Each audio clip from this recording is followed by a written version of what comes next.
City Clerk, could you take the roll, please? Alderman Braithwaite. Alderman Nguyen. Here. Alderman Wilson. Alderman Ruth Simmons. Here. Alderman Suffredin. Alderman Ravel. Alderman Rainey. Alderman Fleming. We have a quorum. All right. Thank you, Clerk Reed. Welcome, everybody, to the Monday, April 29th, 2019 City Council meeting. Tonight's meeting is going to be focused primarily on two areas. One is affordable housing, which is a commitment of this City Council. Alderman Fisk wasn't recognized as being here at the meeting. We just want to make sure that we know that you're here. So. And the second one will be a discussion about parking in Evanston. We've heard lots from people on that issue, so we'll be talking about that tonight.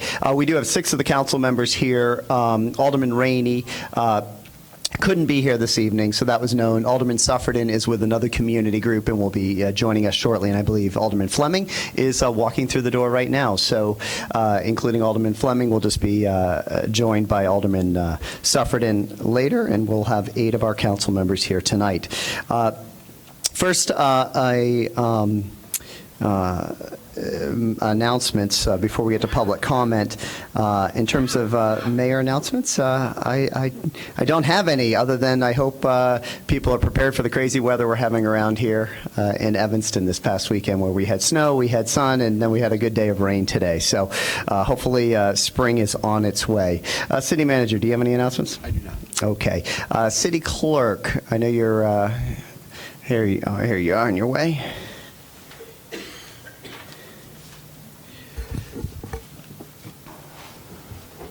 I have no announcements. All right, excellent. How about if you can send me over the list, we will start public comment.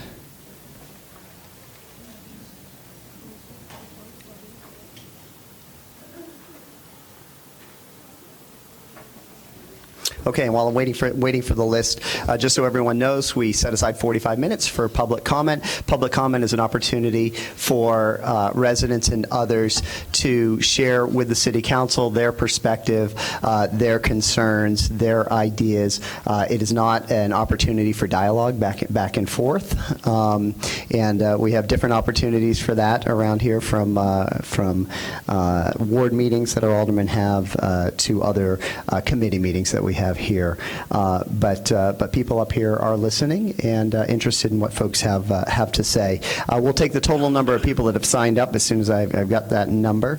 That number is 13. Okay, we've got 13 people signed up today, so what we're going to do is everyone can have up to 3 minutes tonight for their public comment. Clerk Reed will keep track of the 3 minutes, and just with 10 seconds left, there'll be a little alarm that goes off. If you can just wrap it up in like 10 seconds after that, that would be great.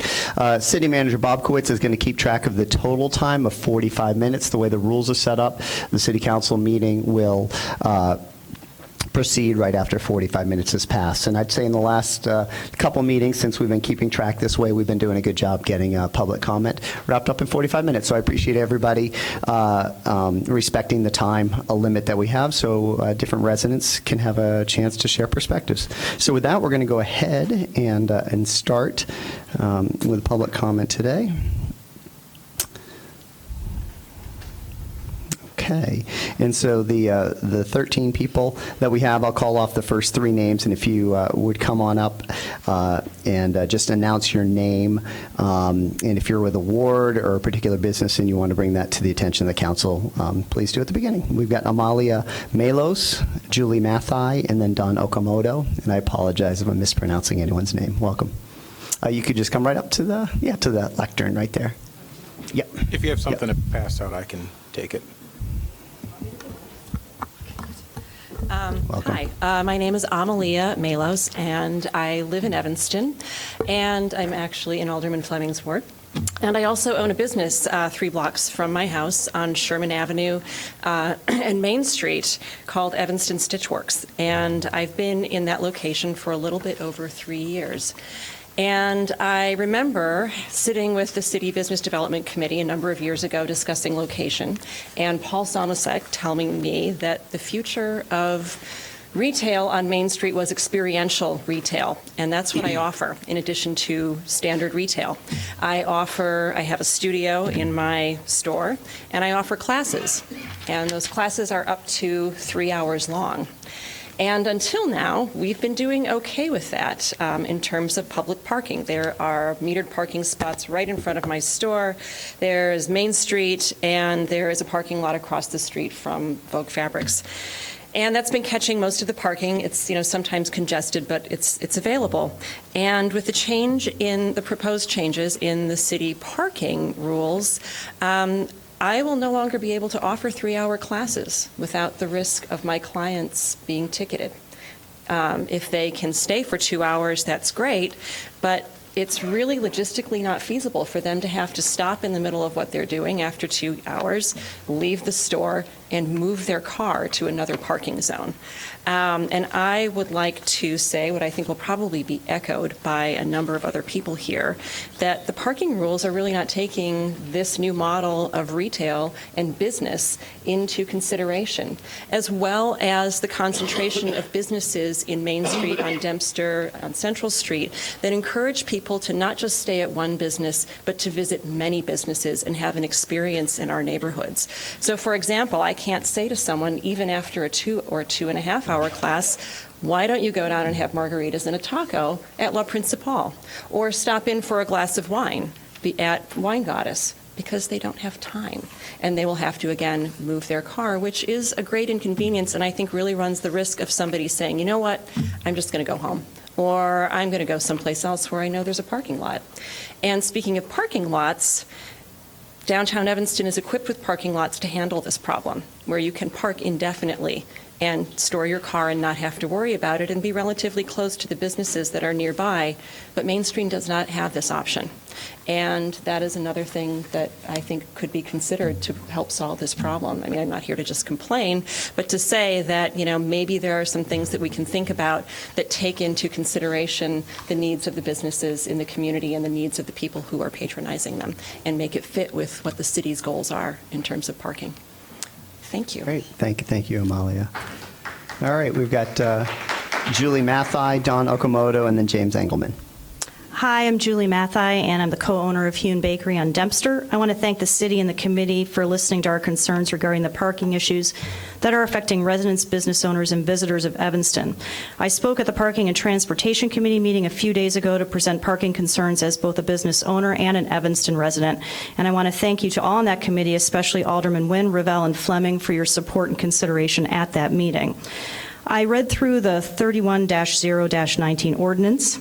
Believe it or not, I did read it, the whole thing, to amend Title 10, Chapter 11, Section 12 of the parking meter zones. And while some of the issues that we brought up are addressed in that document, including extending the amount of time and secondary meter streets being changed to 2 to 4 hour parking, I was concerned because the bulk of our concerns are not reflected in that document. At last week's meeting, we asked for the following to be considered: to stop the aggressive ticketing of our customers, residents, and staff. I will say that there seems to be a slight backing off of the parking citations over the last week, but I'm only speaking for myself with this observation. I believe it was Alderman Fleming last week who asked for comparisons of parking tickets that were issued Q1 of 2018 and to compare it with Q1 of 2019, and I'm wondering if that comparison is or will be available to the general public to review and understand. We had also asked to create a B or business zone parking in residential areas from 9 to 5 to accommodate small business employees. There's absolutely nowhere for them to park for an extended period of time, which makes it even harder to hire and retain staff. Hiring right now for any small business is difficult as it is. There's no mention of this request in the document as well, so I want to make sure that's up for discussion at some point. We were also hoping that the city would consider to allow local business vehicles that have signage to be parked in residential neighborhoods. Smaller delivery vans should be able to park. We pay the same wheel tax as everyone else, and I think that's a very important thing. We were hoping to maybe consider having parking officers issue a warning for first-time offenses so that when people come in from outside of Evanston, their first experience with Evanston is not to get a parking ticket. Maybe it's just a warning. We also wondered if you could do a trial in a district offering a half-hour, 1 hour free parking just like the downtown garages, to increase short-term parking spaces with meters to accommodate turnover or people doing grab-and-go shopping. Please consider reinstating free parking on Sundays. Please consider eliminating the convenience fee. I know that's something you got to work out with the business you're contracted with. Also to replace loading zones that have been eliminated, and improving signage that identifies zones. It's too small and hard to read from a distance, and people wind up getting a ticket. Looking at Schedule 12 parking meter zones in the ordinance, we see there are some modifications to address some of the parking issues. It's kind of hard to understand this without looking at a map, but when I look specifically at my area on Dempster Street, north side Elmwood to First Alley of Elmwood, this used to be free parking, now you have to pay, but there are several spaces consistently open in the city parking lot 23 right next to this space, and more people have opted not to pay for permit parking in that lot due to the significant price for that permit. There's been a price increase for all city lots. Converting some spots in Lot 23 to metered parking during the day is an easy way to make up lost revenue and provide parking for people. It's just one example. And probably to close, the most important thing, better communication with the city when changes are going to happen. We really appreciate the Parking Division's response to our concerns. It would be helpful if the city would reach out to residents and business owners more closely than they already do and more regularly as we continue to deal with these parking issues.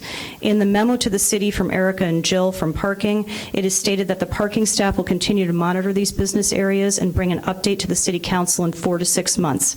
I would respectfully ask that this update happens sooner than that, perhaps 2 to 3 months, and that the parking staff solicit feedback from business owners during that time. If we work together, our hope is that we can avoid further issues in the future and all be happy business owners and residents of Evanston. Thanks very much. Thank you, Julie. All right, we've got Don Okamoto, James Engelman, then Jane Wickenkamp. I was just as a backup in case that was not finished within her time period. It wasn't, but I let her go a little longer, so we'll take the extra time. Thank you, Don. So you feel the same way, and you're a business owner right there as well. Okay, James, you're up, and then we've got Jane Wickenkamp, and then Mary DeJong, and then Peter DeJong. Hello, I'm James Engelman, and I agree with there should be more affordable housing for poor people because, and then I agree with this displacement of people from tenants because if they're out of the streets so they could be in a warm house. Thank you very much. Thank you, James. We've got Jane Wickenkamp, Mary DeJong, then Peter DeJong, then it'll be Sue Lullabach. Good evening. My name is Jane Wickenkamp. I'm from the 6th Ward. Been a member of the Age-Friendly Task Force Affordable Housing Committee for over 6 years, and I'm committed to having affordable housing for seniors be available here in Evanston. Housing for seniors between the ages of 65 and 85 of age is increasing in demand as people age and as they have to sell their homes, so the demand is going to be greater. I'm encouraged that the City Council is open for discussion with regard to mixed income housing by the Jane Perlman Building. I think that sets a model for all of us to consider, and I hope that you continue to discuss those options for other properties and other developments. Thank you very much. Great. Thank you, Jane. All right. We've got Mary DeJong, then Peter DeJong, and then Sue Lullabach, then Matthew Keenan. Hi, I'm Mary DeYoung. I'm in the 4th Ward, and I've been living there for almost 20 years now because it's a diverse area, and it's more affordable than some of the other areas.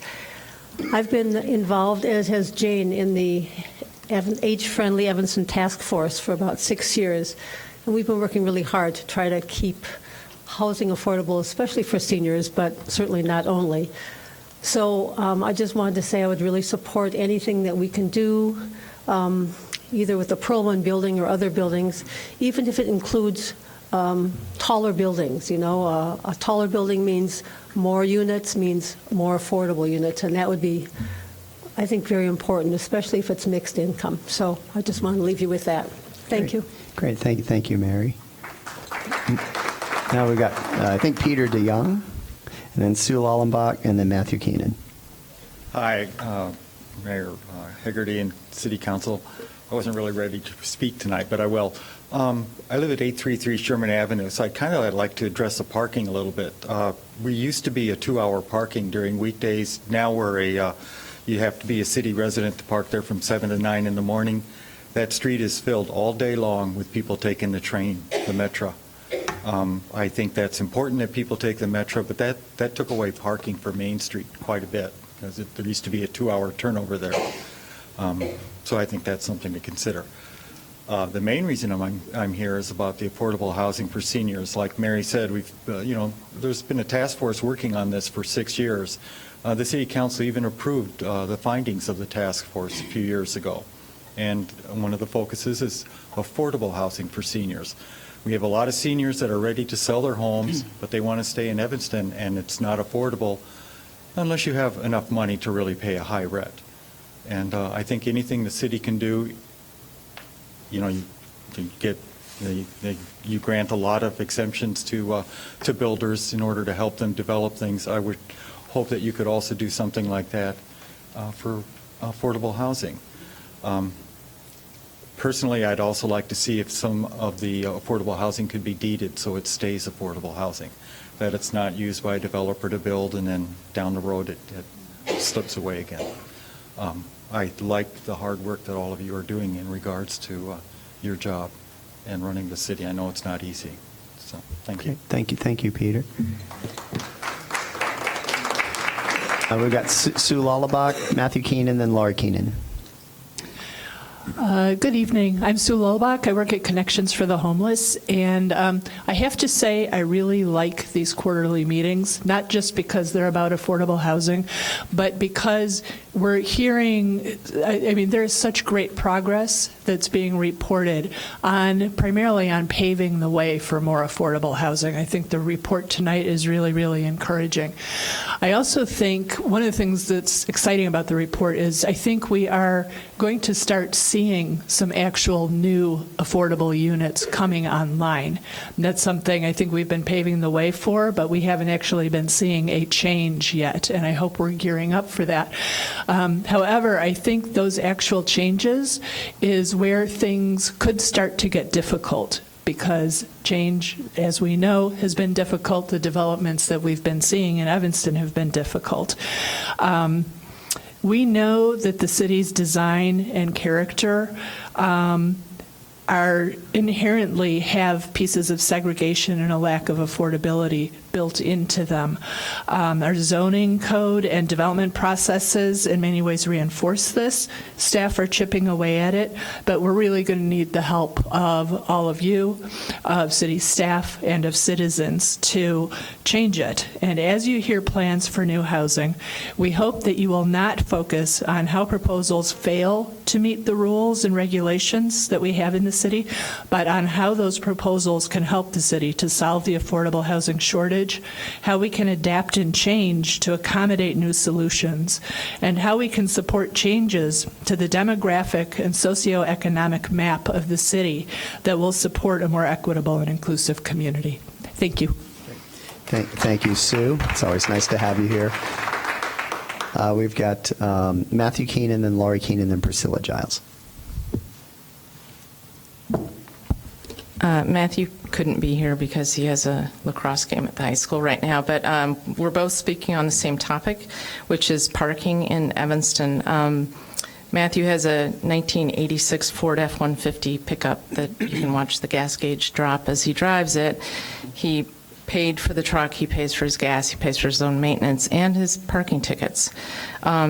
He was issued a parking ticket near the high school for $75, and he would like to say Robert Crown was not supposed to cost the taxpayers of Evanston any money, and he is complaining that the $75 is a tax on the people who live here. A $75 ticket for a street cleaning is really egregious, and it's a regressive tax that hits everyone. And he worked on Easter to make money so he can buy a scooter that is more economical, gas economical. And the day after Easter, got a $75 parking ticket. This is significant because now, switching to Laurie Keenan, on April 18th, I went to an education thing downtown and I paid for my parking, and I came out, and there was a parking person in a car behind several cars. And I thought, oh, it doesn't affect me, and I was on my way to a business meeting downtown. I said, it doesn't affect me, because I knew I had time on my meter, and when I went to my car, I had a ticket, even though I had paid the meter. So I went to the parking person and standing in the rain, showing the paid meter for my car parked there, and she was able to take the ticket and destroy it. That was the 18th. The 22nd, Matthew got his ticket. The 24th, which happens to be my birthday, we were at dinner with several families on our way to a lacrosse game. We parked, we paid the meter, we went in, we were having dinner with families, we saw the parking person out front, and I'm telling the story about getting the bogus parking ticket not a week earlier, and one of the guys we were with looks out the window, he's like, is that guy giving me a ticket? And sure enough, he was. And my friend argued with the meter person, but he hadn't issued the ticket yet, and he showed him he had paid the meter, and the guy acted like he had no idea how this could happen. And so then I walked out to see him circling our car and our paid meter, and watched him take a picture of the car, which meant he was issuing a ticket. I walked up and I said, hey, wait, here, I've paid this ticket, I paid the meter. This is an error. It happened to me less than a week ago. It just happened to our friends. What are you doing? You know this is a problem. This couldn't possibly be the case. And he said he had no idea he was going to call the police on me because I used the word bullshit, which I couldn't think of another better definition of what was going on. And he issued the ticket, which I have here, even though I showed him we had paid it.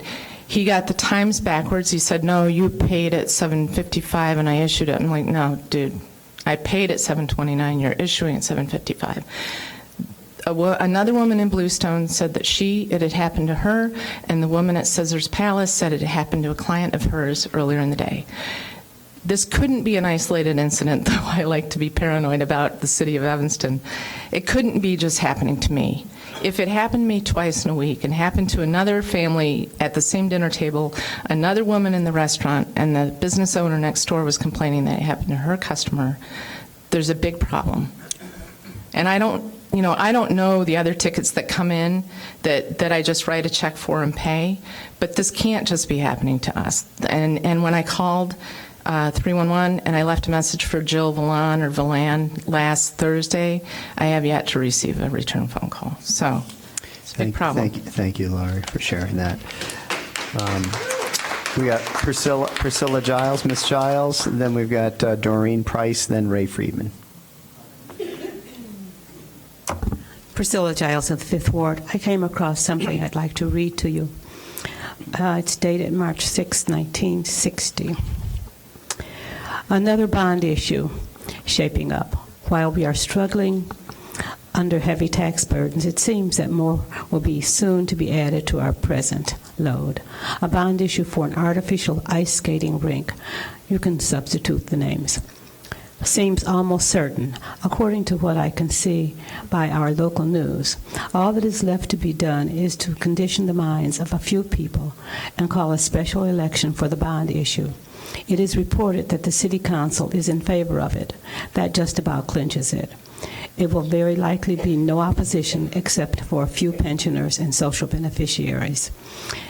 And yet, that will not matter. The bond issue is said to be based on the lack of natural ice so far this season. I am of the opinion that the present recreational facilities are sufficient and will be until we have time to see what the Lord will do about it. When one considers the deluge of bond issues for the last 2 decades, it gives a feeling that these bond issues may serve to keep Evanston below the 90,000 population ceiling. People who plan to move here may take another look. Also, those who live here may seek cheaper localities, thus saving ordinances from being passed to that effect.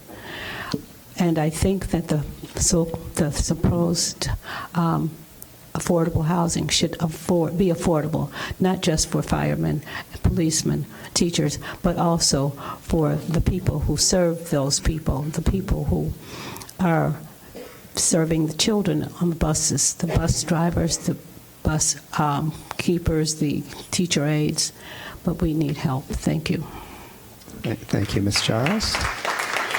We got Doreen Price, then Ray Friedman, then Carla Sutton will be the last speaker. Well, it began with James for bringing up affordable housing in terms of his priorities, which says a lot. And with regard to his character and care for others, considering his plight, he's an example of what we all should be doing for each other. In terms of what I wanted to speak to, it became even clearer with the other speakers that the burden that the people in the middle class and low-income classes are increasingly receiving is the problem.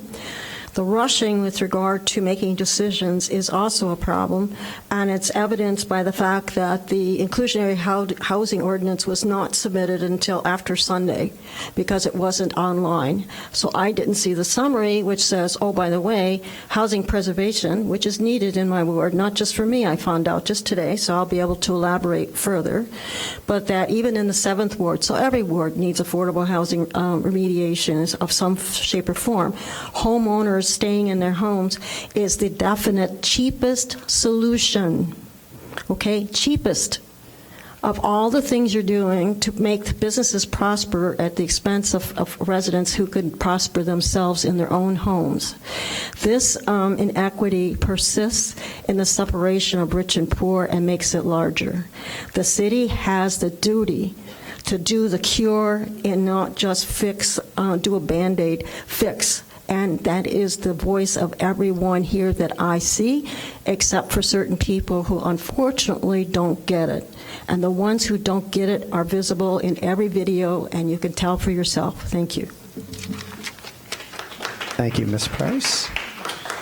We've got Ray Friedman, Carla Sutton, and then Tina Payton will be the last one.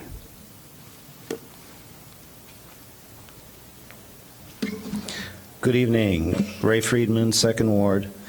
I didn't have time to write up a speech for tonight, and I hate speaking off the cuff, but I have a couple of questions. One was on January 29th, there was a resolution to release closed session meetings, and I don't know if that was ever done, so that's one question I have.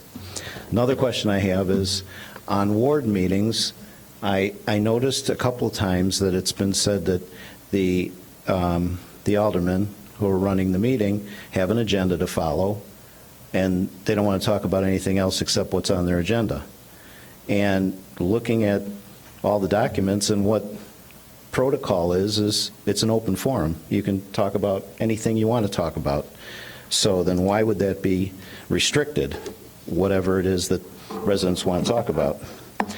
Last thing I want to talk about is your, I guess, approving the goals for 2019/2020. And I focus on stabilized long-term city finances, which the city manager had told me a year ago, which I did print out from February 19th, 2018. It is specifically written, and it's well written, but it needs to be up to date because those numbers are from a year ago. So current long-term city finances, it seems very vague to me. There's nothing specific in here about stabilizing long-term city finances. It says, first of all, what can this mean? Okay, I want to know what does it mean. So it says diversify and expand revenue to meet needs of the future. How? There's no numbers in here. There's nothing concrete in the 2018 plan. You have everything spelled out. All the numbers are there for what it's going to cost, what it would cost taxpayers a year ago. Make responsible long-term financing decisions. Again, how and where? Long-range citywide financial planning. There's nothing here tangible that you can sink your teeth into to say, this is a plan, but you don't have the details. There's no details of a plan for stabilizing city finances, and I thought that was the goal. So how can you pass this agenda item without any details. Levy powers as a home rule community, what does that mean? That means just you're going to raise people's taxes whenever you need the money. That could be a problem. Smart use of TIF incentives. I have a problem with that because you're using GO bonds to pay for TIFs, which means that that money that you took out of the bond to pay for the TIF is now costing us twice as much because it's a bond. Okay? Annual review of taxes and fees. I can go on and on. It's only 9 pages long.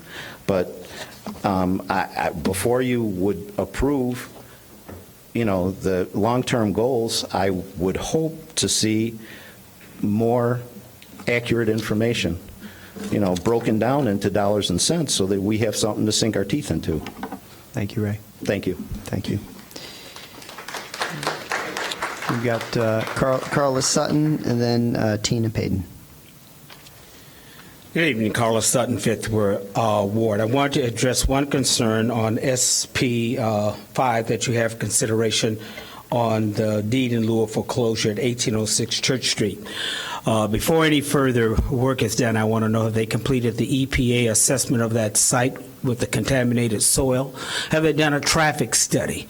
What kinds of buildings do they plan to put there to further add to the congestion of that particular neighborhood? Secondly, and more important, I'm very concerned about the way that our city now has not addressed the needs of the elderly people who really need assistance in staying in their homes. And I want to agree with the lady there. Everyone gets a break but us, and especially us landowners who try to keep our rents below market value to slow down the rate of gentrification in our community.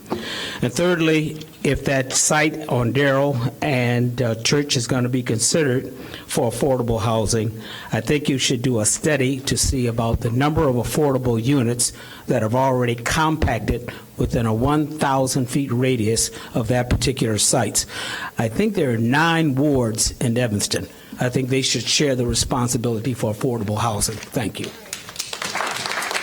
Thank you, Mr. Sutton. Tina Payton is our last speaker tonight. Hi, good evening, Mayor, City Manager, Clerk Reed, and all the aldermen. Good evening. My name is Tina Payton. I know this is an affordable housing meeting, and I am here once again. This is maybe 5-6 years in a row. I'm asking for help for landlords that provide affordable housing. There's no plan for us. You sit here and say that you want to keep affordable housing in Evanston, but I'm not sure how that's possible if you don't help the landlords that are providing the affordable units. Also, I know Alderman Ruth Simmons will mention later about the Jackson Emerson, where they're planning on, most of the people have already left from that area. And as you know, that area, West Evanston, is some of our last affordable housing, and you're moving all the tenants out of the area. So you need to look closely at where you're going to put the people. Say that you get money from these new developers, $2.4 million from the building on Emerson. Once you get the money, where are you going to place the people? So if you would take some of the money to help us who are helping you guys place people for affordable units, then you will have some, you can sustain some units in Evanston. Thank you. Thank you, Ms. Payton. All right, thank you everybody for speaking on a variety of issues. I know there's a lot of issues on all of those topics, from parking to housing, that we'll cover tonight. So we're now going to move into the special orders of business. We have several items on the agenda tonight. The first one is SP1, a presentation by the Housing Authority of Cook County. We're fortunate to have the Executive Director of the Housing Authority of Cook County, Rich Minocchio, here. So thank you for coming out, Mr. Minocchio. so. And I understand that you guys would all like to make a presentation to the council with an update on a potentially exciting project here in Evanston. So I'll turn it over to you, Sarah, I guess. Good evening, Mayor Haggerty, City Council members, City Manager Bob Kowitz, and Clerk Reed. I'm Sarah Flax, Housing and Grants Manager, and I have Richard Minacchio here and his team. And as soon as we can get the presentation up, we have this new system that somehow timed out. We will have Mr. Minacchio come up and give you information on the next stage. We've come before you twice to talk about this plan to develop another building on the Perlman site. We've met with the neighborhood, and this is the coming back from the stage of looking at financing. So that's what we're going to be doing tonight, if we can just get the presentation up. My apologies. Mr. Mayor, members of the council, perhaps while we do that, there are other matters that don't need the PowerPoint. Sarah, maybe we could...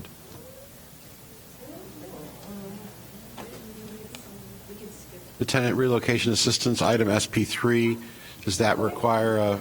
As long as there's somebody who can figure out how to get this thing up. That's the problem. And we're working on it. Okay.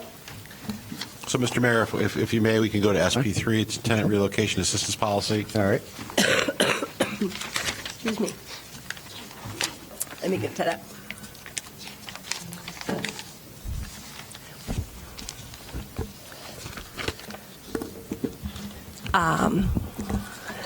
Tenant relocation assistance policy for displaced tenants. Staff seeks direction from council regarding next steps relating to the development of such a policy.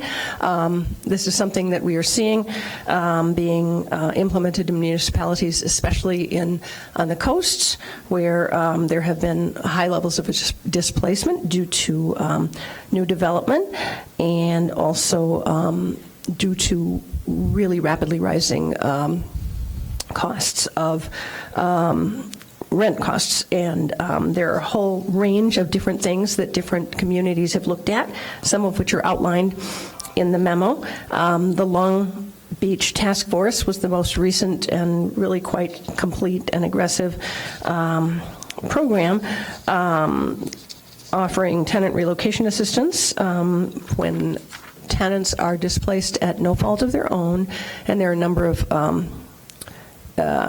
things that are clearly taken out of that. In other words, if they have been evicted or some problem with their tenancy or anything like that. But if they are being displaced, proposing that landlords pay money to move them into new and different units. There are also discussions of specific help, additional help for seniors and people with disabilities that was over and above that particular kind of base rate for anyone who was being displaced through no fault of their own.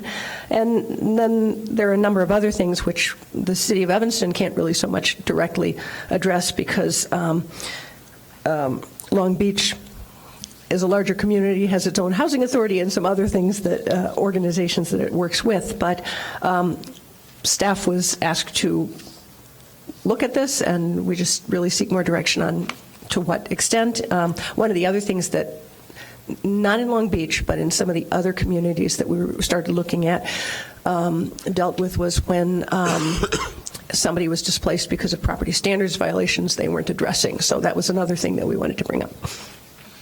Okay, so thank you, Sarah. So we're going to open it up. This is just for discussion, so we don't have to move to open something to a discussion. We're going to start with Alderman Fleming and then Alderman Wilson.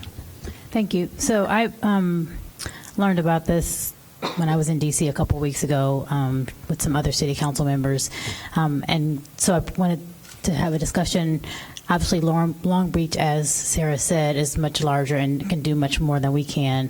But I am hearing from people in my community, in the Ninth Ward, and then other communities, particularly, we again had the conversation. Many people came up talking about the potential development in the Fifth Ward. But as people are, as buildings are being bought by new landlords, and then people are being asked to move. Or have to move because the rent is escalating.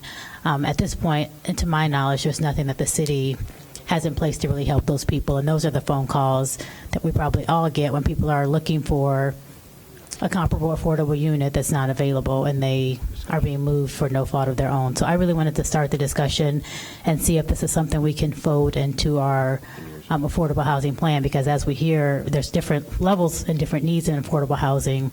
And some of it is people already have the housing and they're being forced to move out of it. So obviously, like I said, the Long Beach model is one that I understand we can't attain.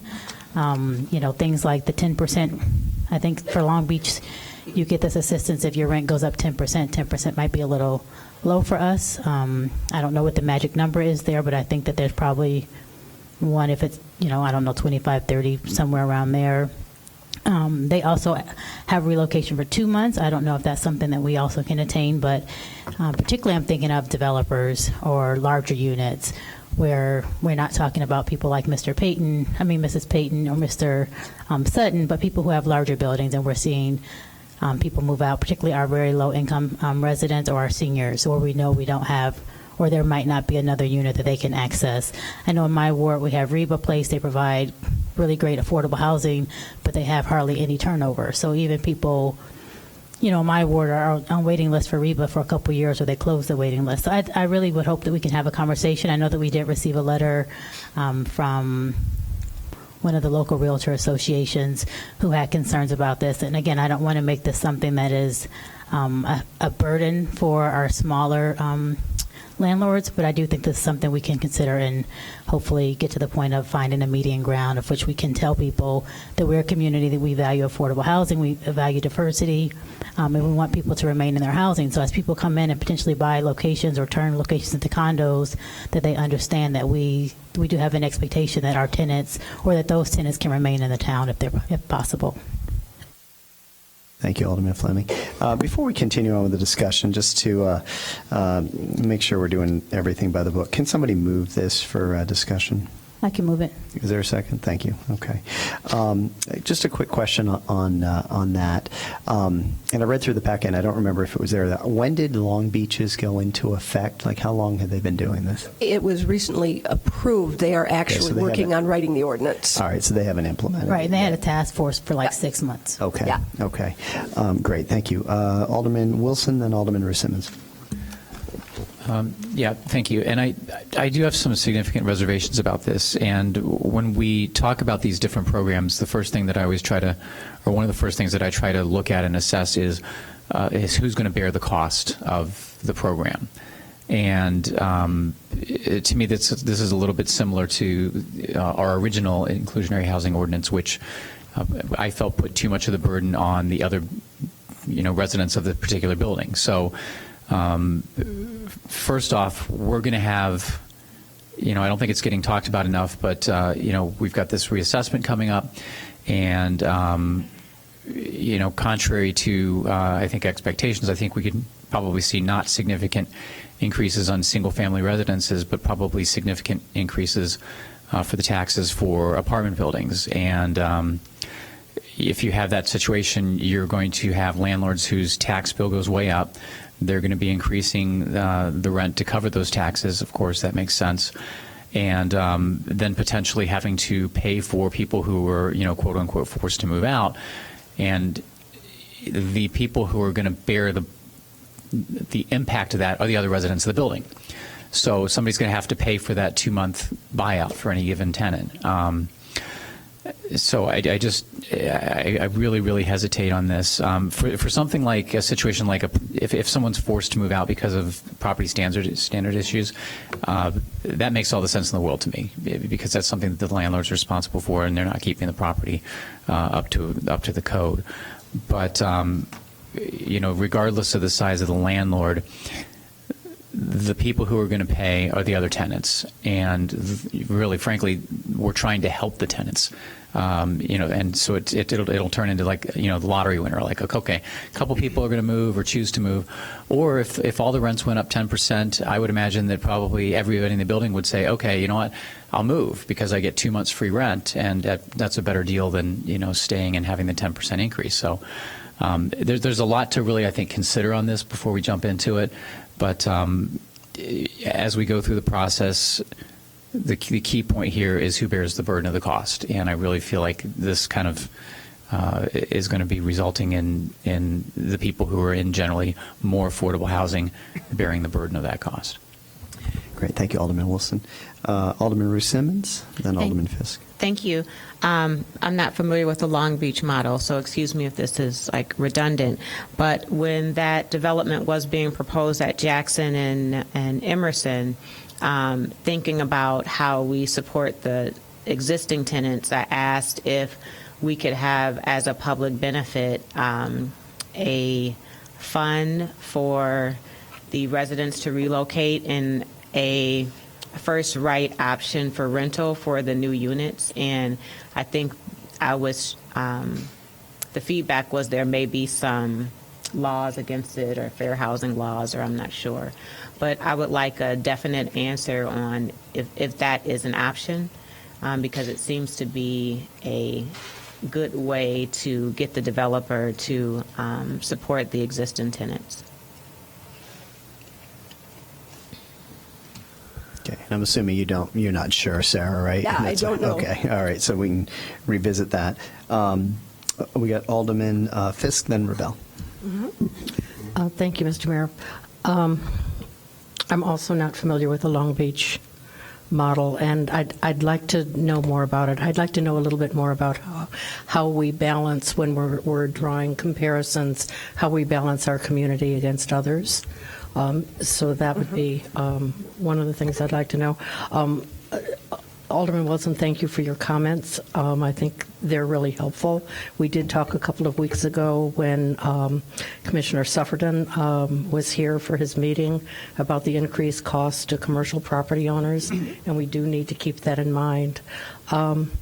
Now, that said, I think we all have experienced this in our wards, in my ward in particular, and I'll just draw on one particular example of a developer who bought a rental building and decided to retrofit all of the units, change them from 2-bedroom units into 4-bedroom units, because there is a demand from the university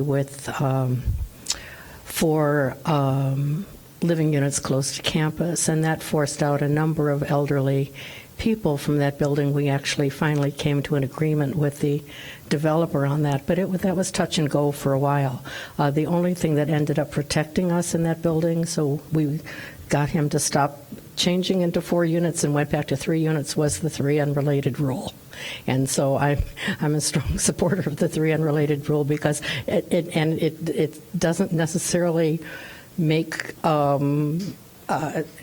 follow and make real good sense, but when you think about it as it is applied in practicality, that really does help keep these things affordable in my ward, where a bed basically is extremely valuable. So there are different situations, I think, for all of us, and I absolutely agree that we need to have further discussion on this. A lot is happening right now, and I appreciate the conversation, but I think we need a lot more information than we have right now, and we won't be able to get it for a while until the further discussion goes on. Thank you, Alderman Fisk. Alderman Revelle.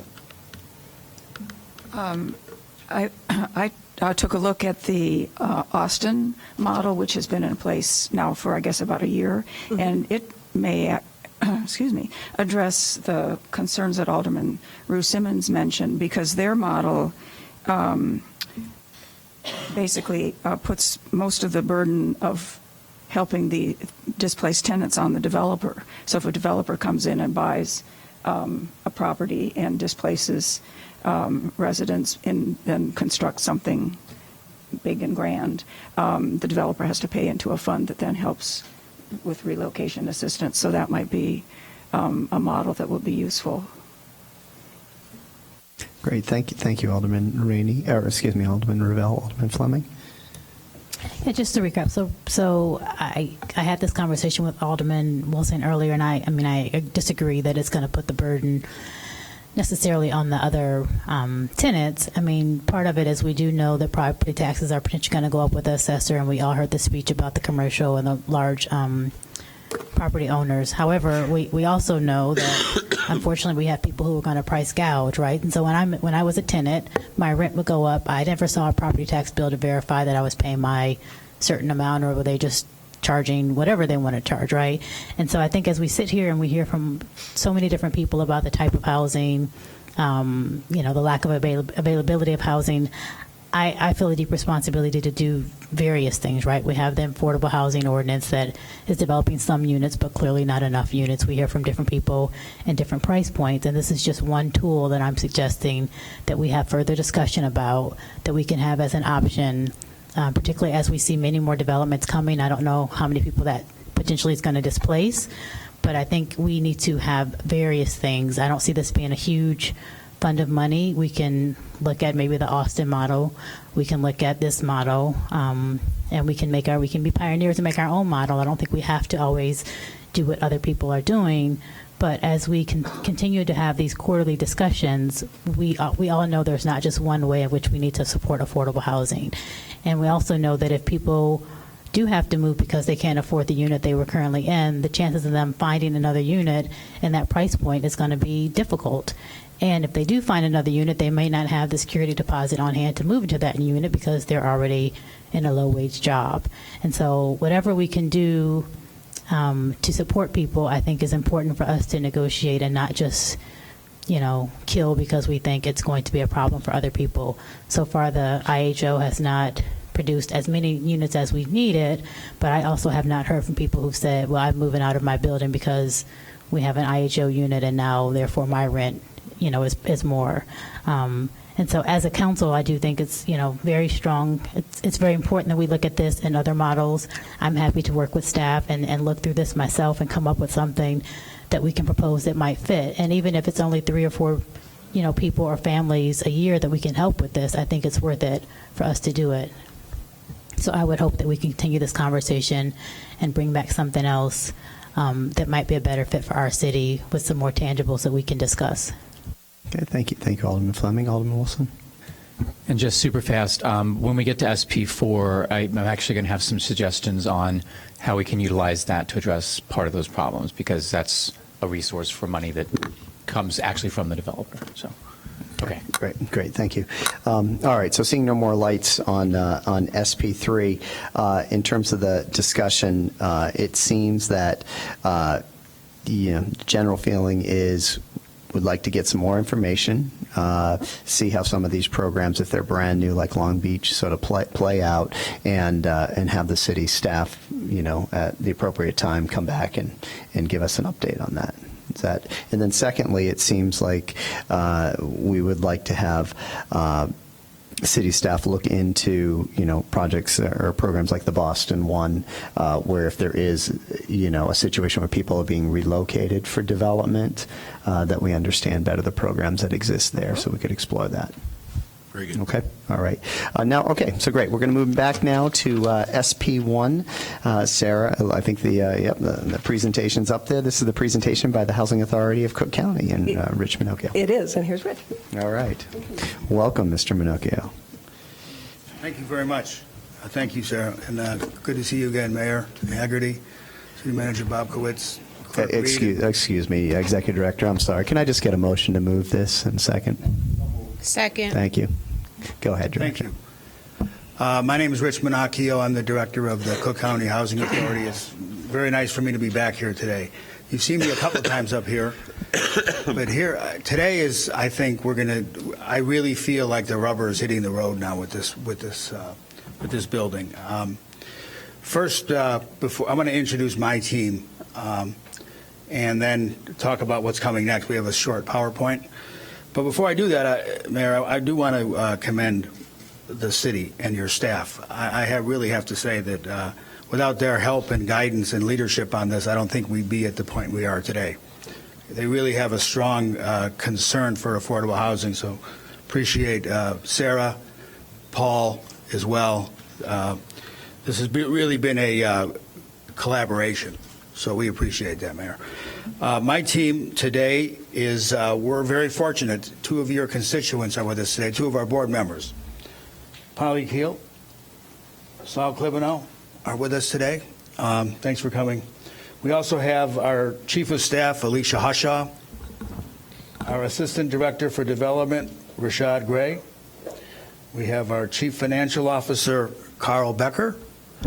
And we have our team members, Dan Spohr is here from Juan Moreno Architects, and Bill James from Camiros, our planning consultant and development consultant. Who's also an Evanstonian. That's right. We have There three. go. Yeah. We'll work on the rest of you getting y'all moved here at Evans. We love it here. So I'm just going to reintroduce this a little to refresh our memories. We have invested about $35 million so far in the properties that we own in Evanston, 2300 Noyes Court and 1900 Sherman. We're also, this coming year, going to rehabilitate all of the scattered sites we own in Evanston, which I know is very important to the community. It's very important to us. We pride ourselves on being good neighbors. So we're going to make a pretty large capital investment of over $2 million into these properties. So that, again, I think it demonstrates our commitment to this, to the city of Evanston. The project we're going to see today, again, is the proposal is to build it on the property we own to the south of the building we rehabbed. It would be, they would be restricted to people that are 55 years of age and over. And the main goal we had when we designing this and also trying to put the financing together is when I met with the mayor to talk about this for the first time, he said, please make rents affordable for the missing middle. And we took that to heart. And I'm really happy to say I think we have succeeded. And you'll see that in our presentation. A couple things to remember is this building is really going to have very little subsidy, because we're talking about middle income rents, basically, some market rate rents, and some very low income rents. But so there's not really subsidy available for the majority of this building. So we're going to have to do it with conventional financing and creating some higher end market units to help subsidize the affordable. So that's one thing I want everybody to keep in mind. The second thing we're going to be asking you for really is height. We need more units to help the cash flow, to create more of this missing middle, and really to make the project financially feasible. That's so that we're going to have that ask. And to the extent that there's funding from the Affordable Housing Fund, we know that's fairly limited. But to the extent that there's funding available from the Affordable Housing Fund, we would also like to look into that option. So without further ado, I'd like to get to the presentation. First, we're going to have Dan Spohr come up and just give you a conceptual idea of what we're talking about. And before I stop, this is conceptual. We're here today because we want to be collaborative with the community, with the city council, with the mayor, because I really think this is a team effort. And I think if we work together, we can get it built. Dan.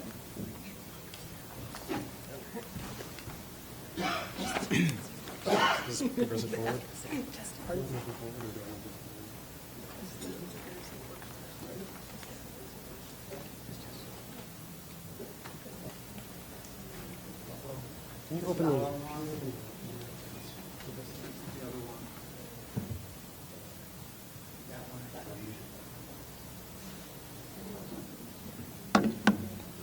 while they're getting ready, I just want to say thank you to the council members, everyone for being here. Thank you to the community. Thank you for all the service you do to Evanston. I am also an Evanstonian, so guilty with all the rest of you. So without further ado, we just wanted to give everyone kind of an insight into the process that we go through, and as we're working with all of our team members to kind of bring something up and show you that we think is worthwhile. So here, what you'll first see on this is the site here, and just to orient everyone to what we'll be looking at and how the view is oriented. This is Sherman Avenue here, and then this is Emerson running east-west that way. You'll recognize not only the existing Perlman Avenue apartments, or excuse me, the Perlman apartments, and then as well as the new building being built currently under construction at 811 Emerson. So what you'll see here in this first slide is this is the first study, something that you're probably familiar with from the last time we were here. This is an 80-unit version. At this current massing, it lays out to match the existing height of Perlman.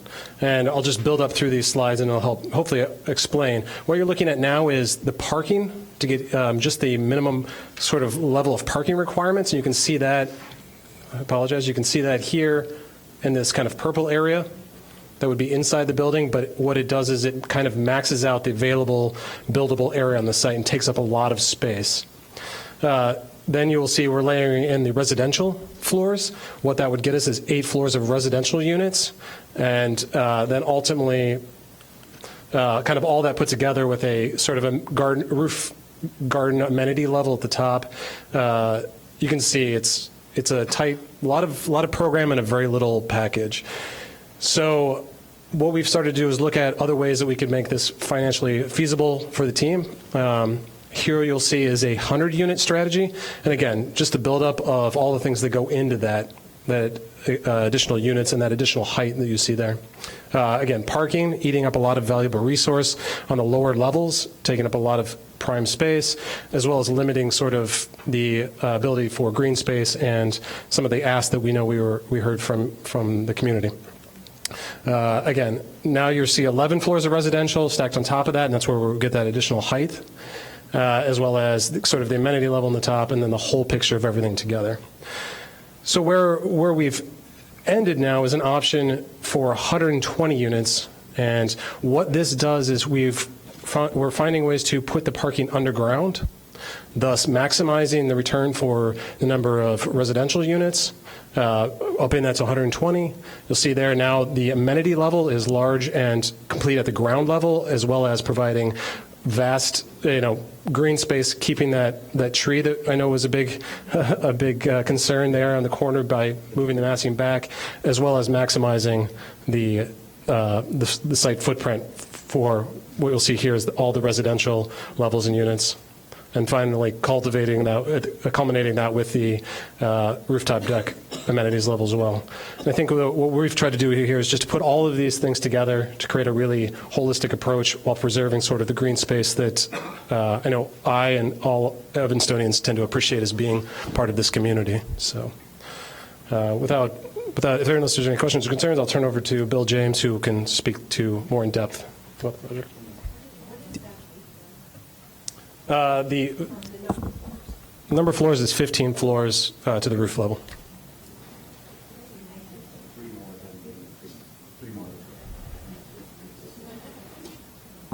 I'm pretty sure, forgive me if I've got my facts off, I think the existing is 11 stories. Let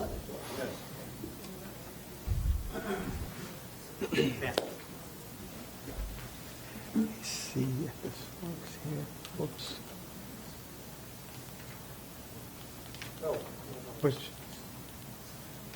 Sorry, how does this advance? There we go. Okay. So I'm going to be talking about the program refinement that we've done. So as Dan said, we have to have kind of a holistic approach to this where the program works with the physical design and the program pencils out so that we can find a lender who will lend Housing Authority the money to build this. And in doing this, we looked at 4 key considerations. These are kind of flexible. I mean, they're variables. They work with one another. So these 4 variables are the supply of affordable housing, the parking for the new residents, as well as keeping parking for existing residents, providing yards and setbacks that are consistent with the area, and designing a building that's in scale with the area in terms of height. So obviously, if one of these is constrained, it affects the other considerations. So HAC's number 1 priority is increasing the supply of affordable housing. And HAC's approach to this has always been based on a mix of incomes. From the very beginning, we've been talking about a mix of incomes. And we've, through all of this, we put more flesh on the bones, and we're closer to a real project. We want to make sure that we're on the same page with the city. The three groups of incomes that we are going to serve with this building would be people who are at 80% or less of average median income. We call these the low mod residents. People who are between 80 and 100% of area median income, and these would be the missing middle, the people for which there is no affordable housing subsidy for, but who can't afford market rate rents in this area. And that has been the priority of staff as they've expressed it to us, and HAC is responsive to that. The third group would be people who are at 120% or above area median income, and those are the people who can pay full market rate. So since there is no financing to help the missing middle, we need market rate units to underwrite the cost of the missing middle units. So the more market rate units we have, the more we can provide for the missing middle units. And so we've got a handle on kind of the rents for these three groups, and these are expressed as average rents for one bedroom. The predominant type of unit will be one bedroom, will be a few two bedrooms, but for the purposes of expressing this, we've really focused on the one bedroom unit. So the full market rate units will average, we think, $2,000 a month for rent. The average for the missing middle units will be $1,666, and there will be a range of rents within each of these categories, and the low mod units will be a rent of $1,450. That's the rent that the Housing Authority will achieve, but through the use of their Section 8 vouchers, the people who occupy those units will only be paying a third of that rent. Okay, so they'll be paying about $500 a month. HAC will be receiving $1,450 a month because they can use their vouchers for these units. Hey, Bill, Alderman may have a comment or a question. Alderman Fisk. Yeah, I'm sorry to interrupt. What is the square footage of one-bedroom units roughly? Well, we calculated an average gross area of 800, and that would include hallway and some common area space. So the actual size of the unit we thought would be somewhere in the range of 700 square feet when you calculate the net area. Okay, so factors influencing the program, and by the program I mean the building program that we have outlined, that Dan has outlined. So economies of scale is a factor in this, and if you only build a small number of units, your cost per unit is going to be higher. So if we were to build 80 units, our cost per unit would be higher. Our overall cost in relation to the income that we're getting from the units would be higher, and we could, frankly, provide fewer affordable units. Structured parking is expensive, but from the very beginning we knew it was unavoidable. We were initially thinking about above-ground structured parking, which is less expensive than below ground, but we would then run into a problem with conflict of yards, or we'd have such a small footprint for the building, for the parking, that it would be so expensive on a per unit basis it doesn't work out. So we think really the only alternative we have is to go below ground. That will give us above ground yards that I think the community wants and that we want, and we just have to bite the bullet on the cost. But additional height is needed to make kind of all of these things work, so that we can have enough units to spread the cost, we have enough units to pay for the below-ground parking. So that's why we are at this program here, which would be 120 total units with a composition of the different rent rates for the different three groups, 30% market rate, 50% for the missing middle, which is the priority as we understand it, and 20% for the low mod units. So this is a true mixed income building, and frankly, nobody is really doing it at this level. Sometimes you get 20% low mod units within an otherwise market rate building. Our firm works with housing authorities across the country, planning for affordable housing in the neighborhoods that the housing is in, and getting a true mixed income building is actually very difficult, and so HAC is kind of on the cutting edge of this with this project. We have 36 underground parking spaces. That would be in addition to some preserved above-ground spaces that would be used to augment the underground spaces. So that would be one space for each of the market rate units. We have talked with staff and believe that we can achieve some off-site parking for people who need it. That would be parking spaces in places not on this site but are close by. We think that's essential, and we think it's achievable. Staff thinks it's achievable. This would result in a building that's 15 stories high, which is higher than the existing Perlman building. But we think that given all of the variables and the priorities for affordable housing, having a couple more stories or 3 more stories of height is a reasonable thing to do. And we're having some nice setbacks along Sherman and Emerson. The setback along Emerson will be angled so that it increases as you get close to the corner of Sherman, which is a nice thing for that corner. We think overall it's a very good design and will be very attractive. And that's another thing that the Housing Authority wanted to do, was to create a first-class, very attractive building. So when you look at the program, HAC is taking some risk. We're banking that people will pay full market rate for the market rate units in a mixed income building. That's something that's not absolutely positively a given. We are trying to underwrite the cost of the missing middle units that really don't pay for themselves 100%, and they have the project-based vouchers that they can use on this project, and they're willing to do that.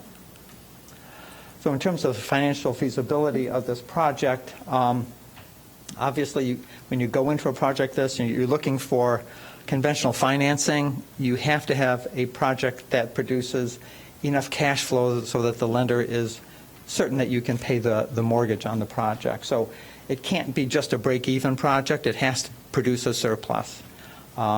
So we think, and it's a very preliminary stage here, but we think right now that our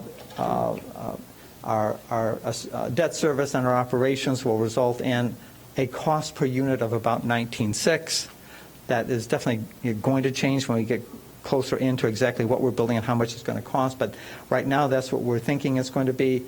We think the market rate units will generate on average $24,000 per unit in annual revenue. The missing middle will be about $20,000, which is very, very close to break even, which is not good enough to get financing for the project. So we need the market rate units to provide more than enough cash flow to underwrite the market rate, the missing middle units. The low mod units at 20% will generate $17,400. But as we said, the Housing Authority can fill that much of that gap, not 100% of the gap, but much of the gap with the project-based vouchers. So that's kind of how we think this project can pencil out and be financially feasible. And we think that the design that we have, it's preliminary, it's schematic, but we think we can make it to be a very nice addition, frankly, perhaps even a very striking example of new development in Evanston that happens to be affordable. And that is our presentation. We'd like feedback. We'd like to hear if we're still on the right track. Bill, thank you, and Rich, thank you for this presentation. Has the Housing Authority of Cook County successfully done sort of a mixed income property like you're talking about here with some market rate, missing middle, and then lower income? So this would be our first one. I mean, I want to use this as a model, though, because I want to develop this throughout the other areas properties we own in the northern suburbs. But you know, we're confident. We're completing $200 million worth of construction work, so we know how to build stuff. Mm-hmm. I really believe in this site.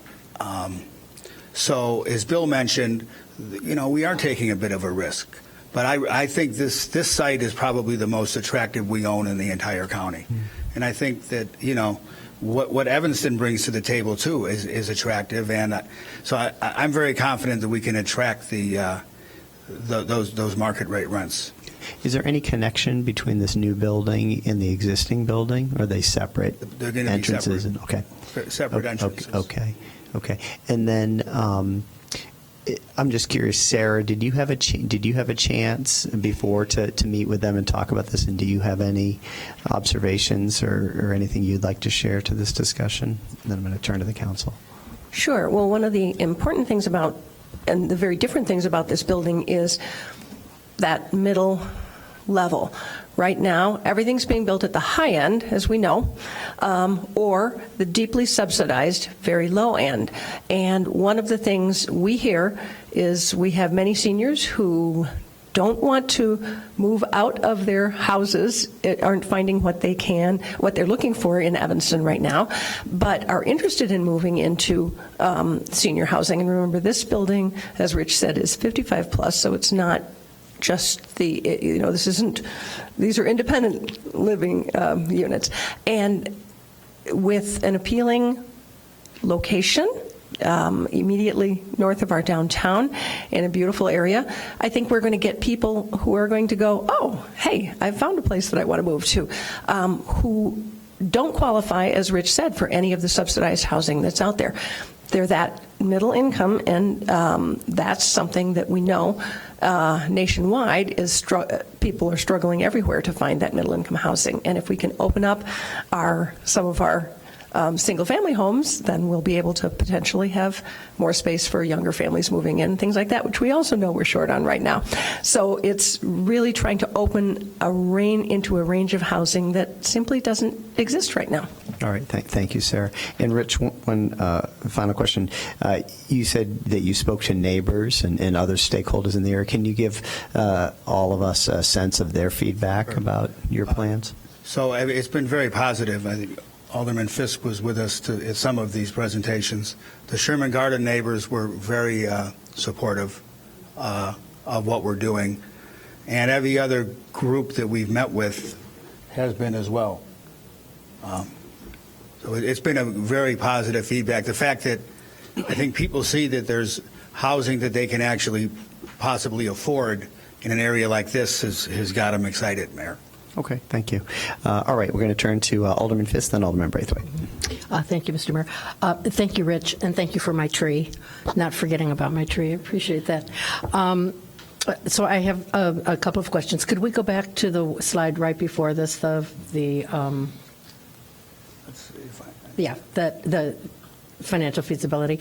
This is really wonderful to have. I mean, we're going to have to justify to residents who support affordable housing, but who are also concerned about the height of the building. We're going to have to justify why this has to be the way it is. And so this is actually really helpful and really simple. So thank you for this, and I hope that we will, our staff will take this as a model to go through developments as they proceed. I don't remember, did we only talk to Sherman Gardens about an 11-story building? Did we mention anything higher? I think we would have to go back to them and mention something higher. Right, I think so too. Yes. And also, there aren't any plans for 2300 Noyes Court, right? 2300. Not at the moment. Well said. Just stop there. Stop right there. Go ahead. Next question. Not at the moment. Okay. We have about a dozen other suburbs, or 15 other suburbs that we're interested in constructing. Okay.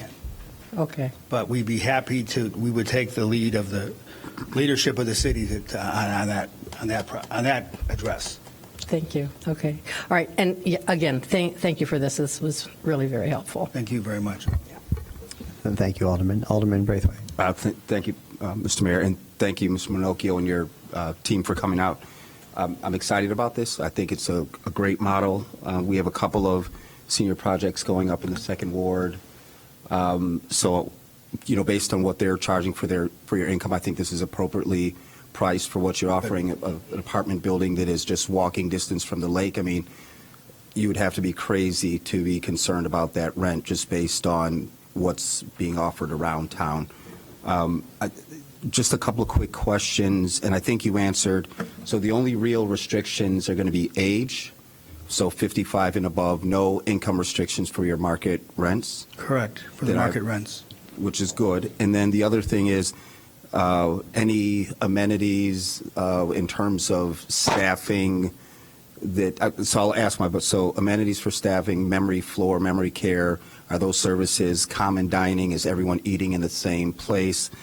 And then, yeah, that's it. I'm just curious to know what type of services you're going to be offering. Thank you, Alderman. So we are actually going through the amenities package as we speak. Okay. So your input is valuable to us. We're looking at things like you mentioned. Yeah. Also, some other amenities like what happens on the roof. Yep. I mean, we want to make that an attractive space, especially for those who are. The beauty of the way these guys have designed it is a lot of these units have a lake view, which we're very excited about. So the health and wellness part of what's going to happen in this building is going to be critical. Yeah. So we would welcome your input on that. Well, I'll also make sure to connect you with those two developments just so you see, I mean, they're less than a mile away in what they're offering. So I'll make sure that our staff follows up with that. Thank you. Any other discussion? Alderman Fleming. Yeah, can you go back one slide where you go to the rent? Just so I'm clear there. So all the units the same size, or did I miss something? I heard a square footage comment, but are they all just one bedrooms? So we for the purposes of financial analysis, these are one bedrooms, but we do plan on having some twos. Okay, and will you have some twos in each level? That's the idea. That's the goal. Okay, Yes. And then in terms of, well, all of it, but particularly the low to mod, I know not too long ago the wait list opened up for the Evanston apartments with the voucher. Is there any kind of Evanston, current Evanston resident priority for this building or for the wait list? Right. So by law, we cannot give a local preference. However, we can market it in such a way that there'll be a site-based waiting list, for example. Okay. So, folks will have to come to the building. You can do it online too, but we'll have an open house at the building so people can come. We'll let the city know in advance of when the list is going to be open. So we expect to get, mostly Evanstonians or folks who live around Evanston to apply for those. Okay. And then I just want to also thank you for the improvements that you're going to be making to the scattered housing sites around Evanston. I appreciate that. And I believe that you've also made a brief commitment, or I would say a soft commitment, to helping us as we potentially get to develop over in the 3rd Ward on Chicago Avenue with those scattered sites as well, and helping us to get some more affordable housing. We're very excited about that site, Alderman. Yeah, so thank you for that commitment. Thank you. Great. Well, Rich, I think I speak on behalf of everybody up here, or almost everybody up here, that we feel very, very honored that the Housing Authority of Cook County is looking really, really seriously at our community. I know lots of the other mayors around here would die for the opportunity to have the kind of investment that you're looking to put into our community. So we appreciate very, very much what you're doing to help with affordability in Evanston. So thank you. Very much, Mayor. Okay.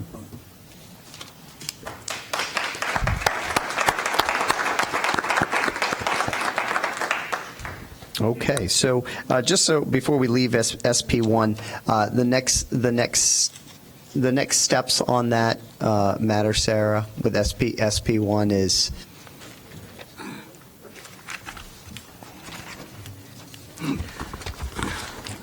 Next steps are with the Housing Authority. They'll continue to explore financing and all the things that they've done at a high level based on the.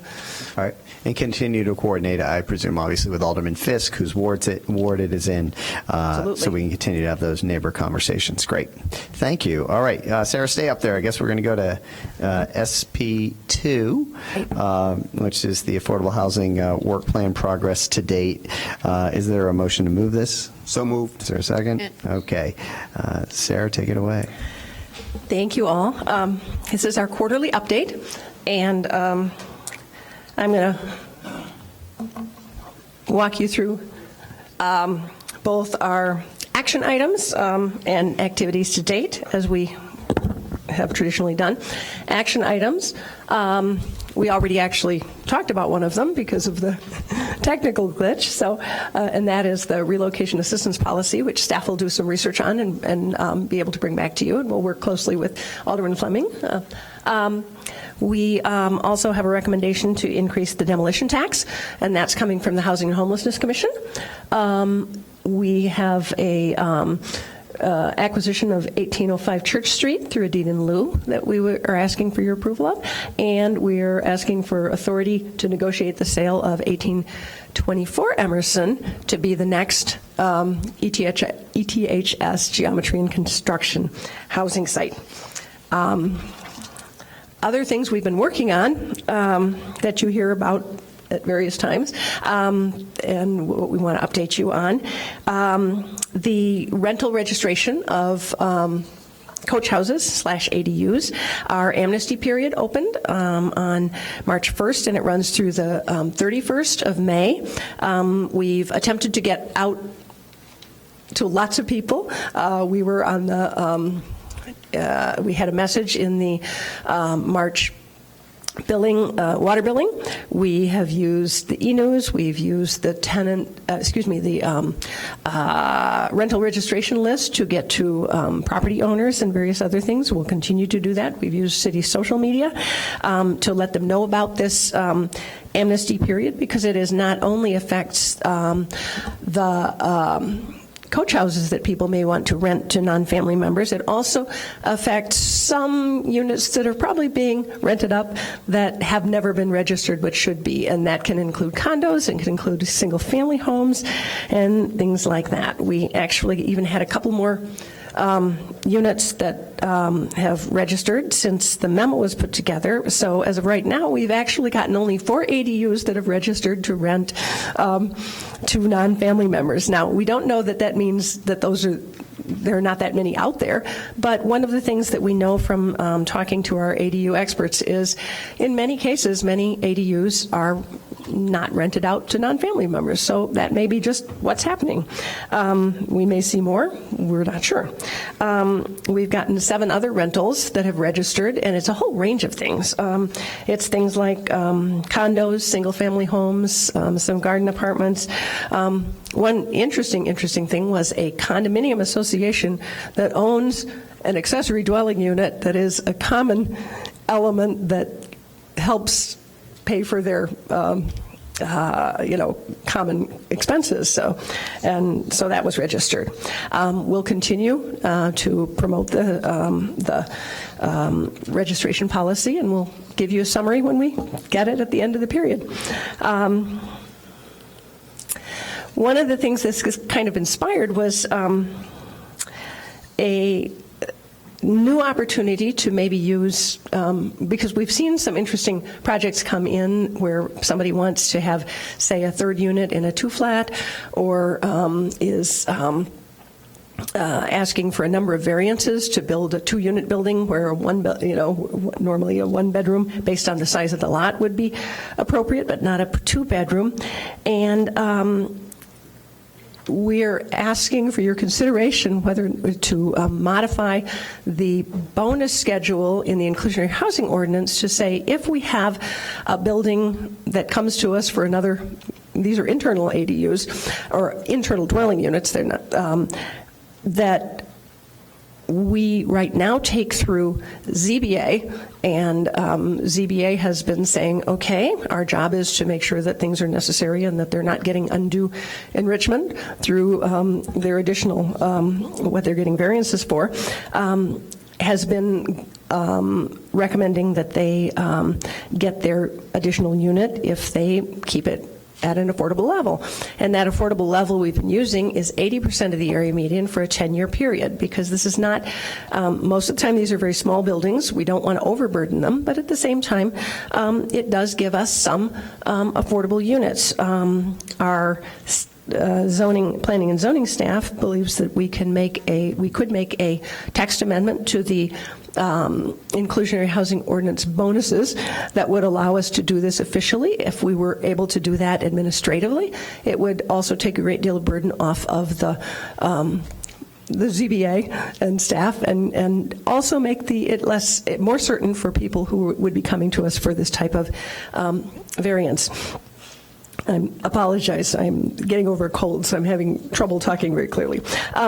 And what this does is it really gets us at a small scale additional inclusionary affordable units, but we're being careful to not overburden the property owners, and that's why we're saying keeping it at the 80% of area median. That's something that we'd like your feedback on, and to know whether you think this is something we should proceed with.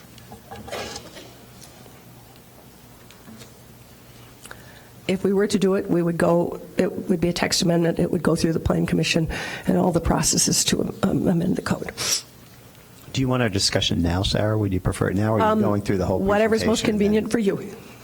Thank you. Well, while we have the light. Well, there are quite a number of items that might, and not all of them involve discussion, though, so maybe it would be best, if it's most convenient, for people to discuss it now and give us feedback. Where she's going to go through a whole bunch of things under the update. So why don't we do this, Sarah? Why don't you just keep going through, and Alderman will note our notes, and then we'll open it up for conversation when you're through. Okay, good. Thank you. We have another text amendment we're proposing, and this is actually for another thing that we've been talking about, which is to do a trial of small lot housing. We, again, know that there is a lack of modest homes that are affordable to as starter homes or perhaps as retirement homes, but are smaller size and could be built on smaller lots, except our zoning doesn't allow it right now. And we have in our code a thing called a unique use, and we are asking your consideration to let us do a unique use to try this small lot housing, partly as a test. Not being a zoning person, I say, well, why can't we just test it and say we're not going to follow zoning? Well, that just doesn't go over well at all. But this would give us an ability to try this idea, and we would like to actually experiment with the 2122 Darrow site, which is, we've discussed this with Alderman Rusimmons. It's in her ward. It was acquired through our NSP program with a really, really dilapidated house on it that was torn down. This is a really neat site because two sides of it border Twiggs Park. So it really is a site where we think we could perhaps take some liberties with traditional ways things are set and get some experiments on what kind of housing we could develop. So those are our two text amendments considerations for you. Other things, this is just updates. Well, we have our first project that's come in under the new IHO, and this again is in Alderman Rusimmons' ward, and I'm just happy to report that it's a 15-unit development, and they are actually saying, sure, we're going to do our 2 units on site that are affordable. So to me, that's a really good first response. In addition, we still have 2 planned developments that are just still going through the process. Actually, Evanston Commons was approved. These are on the prior IHO, but they will be paying their fee in lieu. And another development that's under consideration, the Legacy, has also said that they would like to pay the fee in lieu rather than have on-site units. That's just an update on that. Paths to home ownership. Geometry and Construction is getting ready to move the house that's currently under construction to 1729 Dodge. We're going to meet later this week and get all of that underway, and we'll certainly give you all plenty of warning when that will happen. Actually, this is not a full update. A lot more work on this was talked about at the Economic Development Committee last week, but staff is working on a homeownership and financial literacy resources, in essence, for our residents. There are a lot of private market resources out there that we're going to coordinate, and Paul was setting up a meeting with banks, financial planners, nonprofits that are doing housing counseling, all kinds of different people to work on that.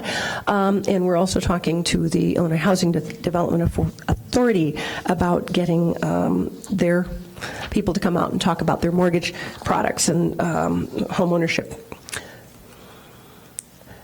New affordable rental.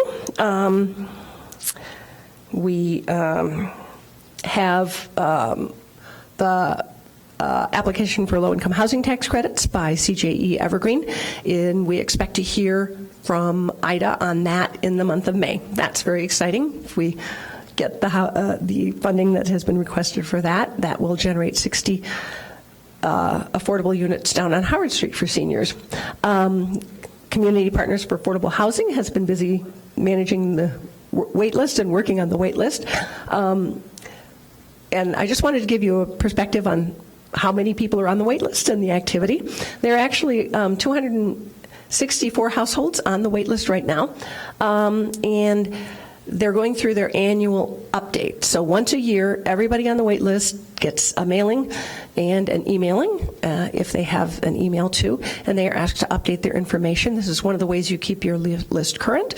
At the same time, Community Partners for Affordable Housing has been having meetings at the library and other places to make people aware of the waiting list. We'll ramp that up, especially after talking more with Trammell Crow and Albion about their timing, because we want to make sure that we have our wait list in really good shape and lots of people on it so that we can get those units filled. Hey, Sarah, Alderman Braithwaite has a comment. Oh, sorry. So, Sarah, I'm just reading the 2 bullet points on the bottom. You say reclassifications for certifications for residents. So, in the second bullet point for, say, Trammell Crow and Albion, how are you qualifying folks going on the list, meaning are they residents of the city of Evanston? So, for example, could someone who is a student with limited income qualify for that same list? Yeah, if they're an independent student, we have very careful things about whether students are independent students and independent households, or whether students are actually dependents who are supported by their parents. And so that's something we follow the HUD Part 5 to make sure that we don't get students just taking up the affordable units. But there can be households that are independent students, grad students, and things like that that could be eligible. But what we'll do is, before each development, we start having a series of meetings with them and find out what their timing is and what their process is to coordinate the process, because both Trammell Crow and the Albion will be taking people off our wait list, and people who are residents of Evanston currently or are working in Evanston have priority on that wait list. You answered the question. Thank you. Yep. And the recertifications is part of the process to make sure that the people who are living in the affordable housing are still appropriate. And, in most cases, we expect people will hopefully live there several years. And the way we've structured the period of time that they can live, anyone who, when they move in at the income level that's required, their income can go up to 100% of area median before they're then said, okay, you got one more year and now you got to go find market rate housing. Because one of our goals is to, and this is very important to the property owners, we don't want to create churn for them. We want to have good, stable tenants, and we want to create an opportunity for our people who come in needing affordable housing to be able to grow into being able to afford market rate housing and not push them out prematurely so that we don't give them any stability or they can't find another apartment in that same area.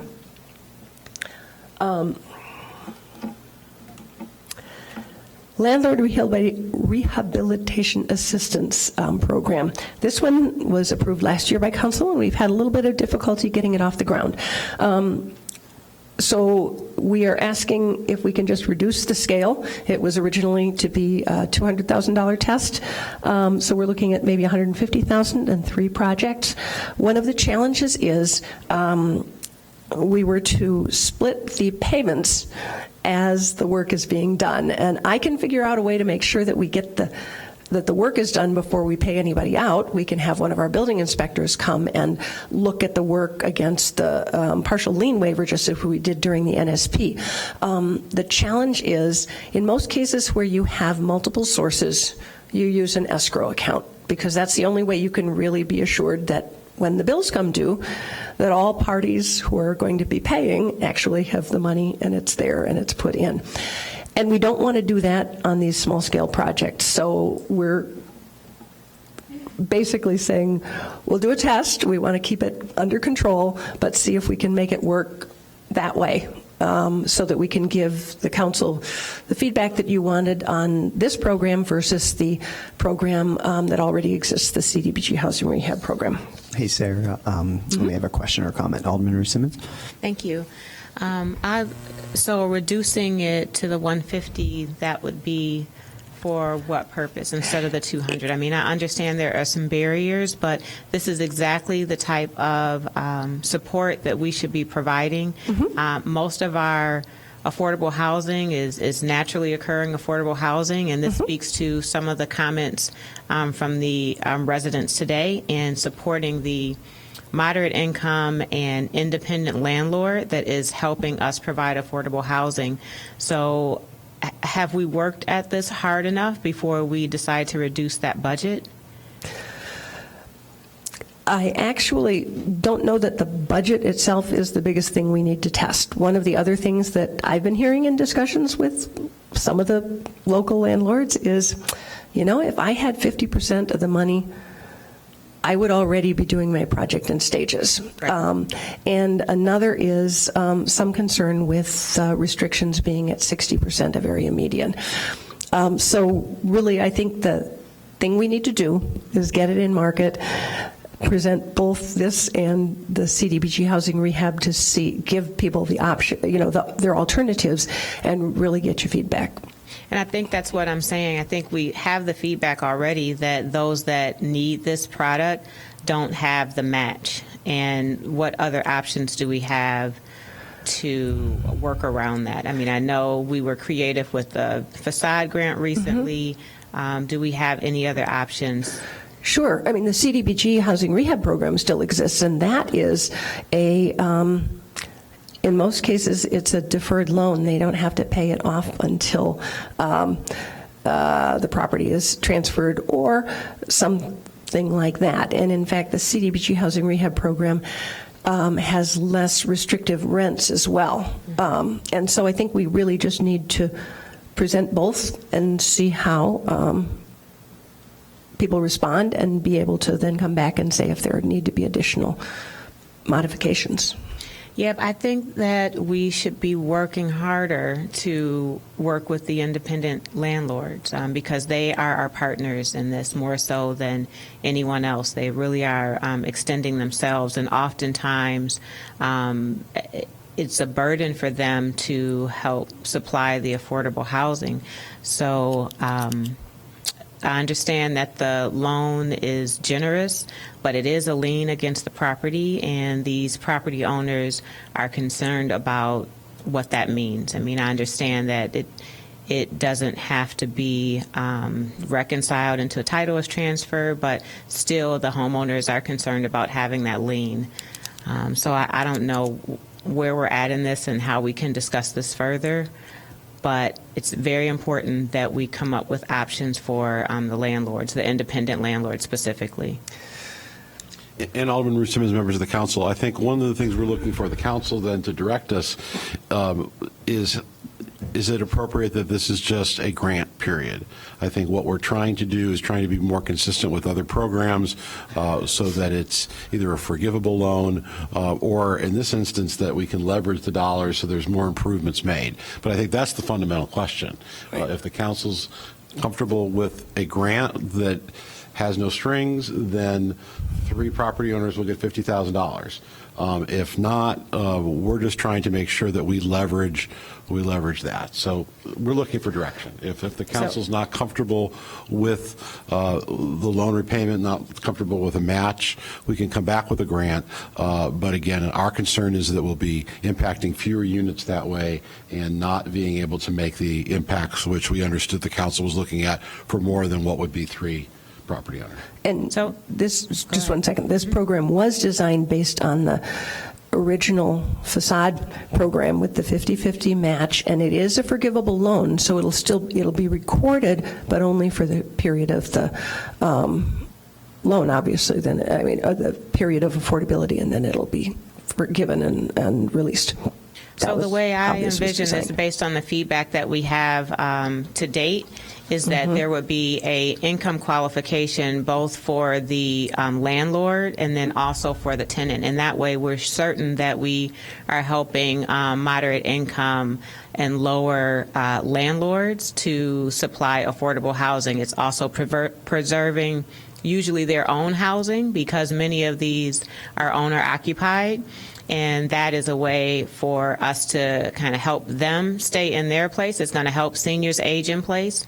So if there is a way to look at it being a grant and disperse that more than just 3, if we have 150,000, I think 50,000 per property might not, it might be too much. Maybe we look at what the average repair is going to be. Is it a roof? Is it new mechanical systems? Is it a host of property violations? I just want to do something that works and not create an opportunity that folks can't access. And right now we're hearing that, okay, that looks nice on paper, but we can't access that because we don't have the match. Okay. Thank you, Alderman Ruth Simmons. We've got a few other lights up here. We'll go to, if we can just pay attention. Let's keep our side conversations down if we could. We're going to go to Alderman Fleming and then Alderman Fisk. Thank you. So, if we did a grant program, here's my thought, and tell me if this is redundant of something, but if we did a grant program, up to $50,000, so then that way, you could figure out what you can repair. I like the part that Alderman Ruth Simmons brought up about the income qualification for the tenant and the landlord. But I also, and I think this is maybe part of the current program, but I also want to make sure then that unit is going to remain affordable for however long. And I believe that's in there. I can't remember.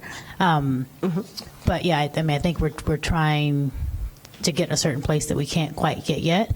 And if we change some parameters so we can get there, I understand about, maybe not being able to help as many people. We don't have to give everyone the 50. We can give what they need. But even if we, get 3 or 4 more units that we can preserve as affordable that are in nice condition, that's better than having a pot of money that people can't access. So I definitely could support a grant, maybe put a cap on it. Obviously, we'd want to make sure that I would want to make sure the same people aren't accessing the funds every year. Necessarily, but then also that those units are kept in perpetuity as affordable at whatever, I think you have that in there now, so whatever that rate would be. And the other thing is, it sounds to me like the CDBG loan option is similar to the current loan option we have now that people can access to get home improvements done. So I think, continuing to market that program, if people have repairs that are maybe over the $50,000 grant, that there is, I know people don't love a lien, but it's better than a bank loan with our, with our lower interest rates and things. So as another option for people to access capital for their improvements for their property. Okay, thank you, Alderman Fleming. I will just add, for 25 years of experience working with communities all over the country on grants, I've seen some that have been 100%. So it's been a full grant as opposed to having some kind of cost share. So right now, basically, it's a 50-50 cost share. This program was presented as that. Correct, as it's designed. I would just caution having. There's always value in having somebody have some skin in the game. I see this when federal loans are given to state or locals. So it doesn't always have to be the 50-50, however the council thinks, but there's real value in that partner also having something in it. But with their skin in the game being keeping that unit affordable for 25 years or whatever the period of time is. Correct. But, you could look at it that way and say, okay, that's that skin in the game. Or you could say, hey, we're going to fund, $50,000 worth of repairs. They've got to put in $10,000 or whatever. That's real skin in the game in terms of making the renovation. Okay. We got Alderman Fisk and then Alderman Braithwaite. Thank you. I would want to make sure that we have the units that are affordable. I know we can't do in perpetuity, but for a long enough time so that the money that is part of the program really is going to improving the structure and for the tenants, and isn't just a quick fix up and then the tenants are gone and then you Right. come in with market rate. The way the program was set up right now is there are different thresholds depending up to $10,000 because they could have smaller amounts. The income restrictions for all of the units affected were set at 60% by the council, and we had periods of time that ran from 10 years affordability, 15 years, or 20 years, depending on. So if somebody got $50,000, it was 20 years, and I don't remember the exact cutoffs off the top of my head, but so they were for relatively long-term affordability for the amount of money that they are getting relative to many other programs. What is the time period? What's the longest time period that? 15 years. Well, the longest. It used to be 25, didn't it? Is it? Well, we have in our inclusionary housing ordinance, which is kind of different. That is was a 25-year affordability. Now it's a 30-year affordability. But that's for the most part when you're doing new construction or pretty major renovation of something. Historically, our programs like the home program does not extend affordability past 15 years. And one of the reasons for that is people are not going to be able to get financing if they have that restriction on, and it keeps them from maintaining their properties. So we sometimes trap ourselves in very small properties when we put very long-term restrictions on, and that's one of the things that concerns staff. In fact, that was one of staff's concerns with restricting all units at 60% of area median. That's really a deep restriction when you have a 2-unit building, for example, if you did both units, and it's very difficult to cash flow a building with 2 units at 60%. So one of the reasons CDBG uses 80% of area median. I had 2 more questions. I'm sorry, go ahead. No, that's okay. I just don't want to drag it out, but the information you're providing is really useful, so I want to thank you for that. But generally, what do you see as the need? I mean, what's the applicant pool here? And I think it's probably larger than we're anticipating. One of the things that we have not done a lot of work with is the rental market. Most of the CDBG program is owner-occupied single families. So I'll be frank, we need to learn more about it. But I have talked to some landlords who said, look, if I had $25,000 to do a matching program, I would be going out doing those things right now. But why they're not taking CDBG, we haven't been able to determine yet. In some cases, they don't want the strings, and I find it very difficult with any public money to not have some kind of strings attached. I mean, you have to. So that's one of the challenges. And quite honestly, I do think that getting a group of landlords together, and maybe the best thing we could do is take these programs and have a bunch of property owners tell us what works about both of them, and actually try to come back with something different from what we have. I don't know. But right now, I do have concerns about the 50-50 cost sharing and the 60%. And so but we were trying to figure out a way to get it off the ground. Thanks, Sarah. Okay, thank you. Okay, Alderman Braithwaite. Thank you, Mr. Mayor. And Sarah, since this is what we're proposing, a pilot program, one of the thoughts, just listening to everyone's comments, and I'm supporting what Alderman Simmons, Alderman Fleming are saying. But, the piece, I guess the couple of things I would want to highlight, if they're property standards, repairs that are related to property standards, I think that should be prioritized. And I guess I want to get away from the anecdotal, and this may seem crazy, but I would want to open up the application process just to see what we get. And I don't know how you would present that, but I think what you would yield are getting the concerns that they have versus just a roundtable discussion captured on paper. And then maybe out of some of those applications, they may be good candidates for the CBDG.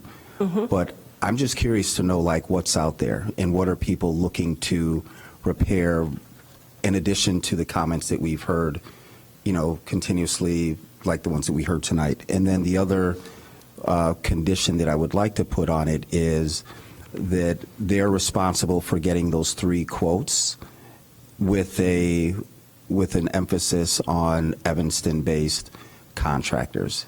Now, that may sound like a whole lot, but those are the thoughts that I would like to add to the. That's in the current program. It is already? It is. Okay, perfect. Great. Thank you, Alderman Braithwaite. Alderman Ruth Simmons. Thank you. I want to be careful about putting it out as is, and so maybe a little clarification. There's currently no income qualification for the owner? Correct. And there's no residency qualification for the owner? Or there's no sort of qualification other than the need and providing affordable housing for the owner? Correct. The affordability is based on the tenants. I mean, so it's. So I want to be careful with that because we could run into developers that are full of capacity accessing this opportunity and providing affordable housing, which is a good thing. But when I started the discussion about this, I had on mind the owner that is themselves moderate income, those that are owner occupants and that are carrying the burden to provide affordable housing. So I want to be careful that it doesn't fall in the wrong hands. Mm-hmm. So I don't know what we can do. Can we continue on with adding on a income qualification for the owner? I would like to give that direction. Alderman Ruth Simmons, members of the council, I think we've gotten a lot of good feedback. What we'll do is we're going to take this assistance program, kind of put this aside, take this out of the cycle, so you'll hear back from us prior to 3 months, and come back to a P&D hopefully in the next, 30 days? Yeah, I think we should be able to do that. Mm-hmm. Thank you. And in the interest of time, Sarah, it's 8 o'clock. Get through the rest of this fast. Yes. Okay. Well, we need to go back to some other policy questions too, don't we? Yeah. Really, all the rest is just, ultimately getting to the work plan, which is now spread onto 2 pages. So, yeah, if we could get back to the. So could you go back to the slides where you were asking some questions about further direction? Yes. Okay, so this is the first one, which is using the bonuses from the inclusionary housing ordinance to look at giving people variances when they want an additional unit or something like that, and having those units restricted at 80% of the area median for 10 years. Got it. Would be our recommendation. All right. Thank you, Sarah. Alderman Wilson.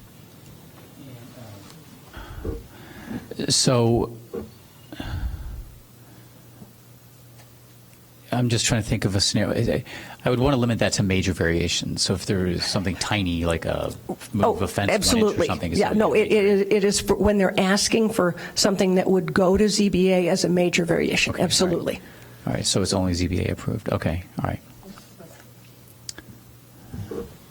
Alderman Nguyen. Thanks. And Alderman I'm Nguyen. sorry, but isn't and the other aspect of this would be that it would not need to go to ZBA. Right. Right, okay. The point is to try to make it easier and faster, and also just reduce the amount of committee work. ZBA has an awful lot of stuff on its plate already. Right. I think I would support this. I think this makes very good sense. Great. Okay, thank you. Any other discussion? Or people generally agree with that comment? Just general direction. Just general direction, which seems to be to move forward with this. Okay. For city staff. Okay, next one. Number 2, our other text amendment, and this is the unique use to give us the opportunity to experiment with small lot housing. Ultimately, it could result in knowledge that could write code for small lot housing. It also may be something that in and of itself could be used for odd-shaped lots, weird things that we honestly don't make good use of right now, but it's being done in places, other cities where they're really making good use of bits and pieces of land that have before just been considered not usable. Yeah. Okay, thank you. Alderman Nguyen? I also think this is a good idea. At the Third Ward meeting last Thursday night, we had Dick Coe come from Evanston Development Cooperative and to give a talk, a presentation, and there was quite a bit of interest from people about exploring this idea with him. So I think that this is. I think that we'll see this coming back again if we can change the unique use. Great, thank you. Lots of lights flashing over here. How about Alderman Ruth Simmons and Alderman Fleming? Just quickly encouraged about this. I think we can be innovative and a leader in this. So thank you for working hard on this. Absolutely. Awesome. Thank you for being brief. Alderman Fleming. I'd like to know at another time how many small lots, parcels that the city currently owns. Not for today. I worked on that. I can. Okay. All right, Sarah, look into that. If you can look into that, and my question for that is, I definitely support this, but I also don't want. We have very restrictive zoning that I don't necessarily agree with, and I don't want all of our experimental zoning to be in one area of town. I think that we need to be mindful, and if we're going to do this, then I think we should put it a couple of different places to see how it works, not just one location, and have that be the total. We have some other lots we could recommend that are in very different parts of town. Thank you. Please do. Yeah, so this zoning change doesn't apply to a certain part of town. It's just to a certain type of lot. And it would. One of the things about this unique use is it actually has a great deal of oversight because it is almost like a mini PD. I mean, it really does go through a public process, and it would be approved by council before anything would move forward. So it wouldn't be the way to do this efficiently, ultimately, if we get the kinks worked out. But I think it means that there is enough input that we won't have things go awry either. Thank you. We get Alderman Braithwaite and Alderman Fisk. Thanks. I'll be quick. Thank you so much, Sarah. So a year ago, Johanna Sarah walked a block between Florence, between Dempster and Crane, and there's a really unique blend of houses that are there. That they have the farmhouses, we have some mixed dwelling, and so. There is an application that's coming through Alderman Fleming. We did have Dick Coe come to our ward meeting, and again, a lot of interest. So I can tell you right now that it's happening right in that area, that there is interest, and hopefully, I think in the next 45 days, we're trying to have a neighborhood meeting with landowners along that Dempster Road. It's very organically its own artist community, and we're looking to expand on that. So hopefully, in the next 60 days to 3 months, we'll have some real applications coming through. So I'm excited about this and definitely in full support of it. Thank you. Thank you. Is that it? Or Alderman Fisk, you don't. I do have something. Oh, you do. To say, yes. The light went off. I don't know if I turned it off. Okay, Alderman Fisk. Nice try. No, I'm teasing. Could you define small lot for me? What do you mean? Anything that is not consistent with the current zoning? Is that? Yeah. Is that what you and mean? we don't really want to try to put a definition on an absolute lot size at this point because I think it may be different in different situations. But our goal with this particular project was to see if we could get to ownership houses that could be purchased and would be on smaller lots than normally would be approved. I just generally I feel uncomfortable when we can't define something, and but if we really are just looking at something that doesn't fit, that maybe zones something but doesn't fit that zoning, if that's the way we're defining it, I'd like to know that. Good evening, Johanna Leonard, Community Development Director. Yes, we would. This would go to the Plan Commission. They review it and discuss it, and like you, they would, and others up here, they would be very concerned with making sure that there's a definition. And there's a lot of working documents that define small lots. I think we're trying to meet flexibility for interesting lots and build up urban spaces, but we also have to make sure we have a zoning code that describes things accurately. We just had a real big discussion and continuing discussion about 2626 Reese, for example, and I just want to make sure that we've got the information that we need. Okay, great. Thank you, Alderman. Seeing no more lights, Sarah, thank you very much for giving us an overview and an update on the housing work plan. Keep up the good work. Was there Is there another thing you had on that? We do. On Now we've got SP2? other action items. So Wait, I'm sorry, on SP2? No, I'm sorry. I was going to move on. Oh, okay, yeah, I'm going to move on to have other stuff introduced. Okay, so We did SP3. you want to stick to the update, Alderman? Is that what it is? Yes, I just want to make a reference real quick on affordable housing. I want to make a reference to the Plan Commission, I believe, to look at art space as a way for us to create some affordable uses as part of our development of some buildings that might need some help, and where we're looking at trying to make our rental space more available to persons who really need it, not as a public-private partnership, is that right, Johanna, with both living and working spaces. So Johanna and I have discussed art space, for example, and I would like to encourage the council to invite art space to come in and meet with us and talk about their affordable program. For those of you who haven't heard, ArtSpace is a organization based out of Minneapolis that looks to retrofit and build new affordable artist loft studio space so people can. What challenge in a lot of communities is artists want to do their art, but they also need a place to live. So how does that space work out? And there's a few examples in Chicago, one in Waukegan and one in Elgin, where they've had successful projects. So we can investigate. I don't know if the Plan Commission would be the body, but we as staff can look into this and see what their services are currently and how we might benefit. I mentioned Plan Commission just because of zoning, if that's a concern. So. Okay, great. So we had a motion that was seconded for this item to accept and place it on file. All in favor? Any opposed? Okay. SP2 will be placed on file. It's a unanimous. I guess we have 8 to 0. We're now going to move on to SP4. Alderman Wilson, could you introduce this? Do I have 7 or do I? I'm sorry. You're right. I do have 7. Thank you, Clerk Reed. Okay, that was 7 to 0. Okay. SP4. Okay. SP4 is Ordinance 380819, Affordable Housing Fund and Demolition Tax Update. This is for introduction. The Housing and Homelessness Commission and staff are recommending approval of the ordinance amending Title 4, Chapter 18 of the City Code to increase the demolition tax to further affordable housing efforts. The demolition tax for a single-family detached residential structure will increase to $15,000 from $10,000, and for any multifamily, single-family attached or two-family residential structure, either $15,000 or $5,000 per unit in the structure, whichever is greater. And that's a move introduction. Second. Okay. Alderman Wilson. Okay, and this is something I think others have been supporting for a while. It ties the loss of affordable units to the demolition tax. And as Alderman Fleming and others were pointing out, I think this provides us with an opportunity. So at $5,000 per unit, we don't have to do this as part of this, but when we look at how we're going to use the money down the road, I think we should proceed with this tax.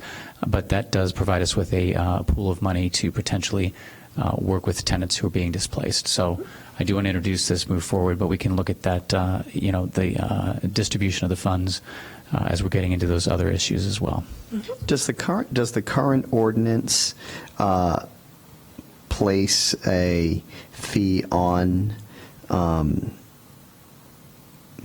multi-units right now? Per building. It's just per building. Okay. Well, no, there is a $3,000 per unit in multi-unit, the same structure. Okay. Yeah.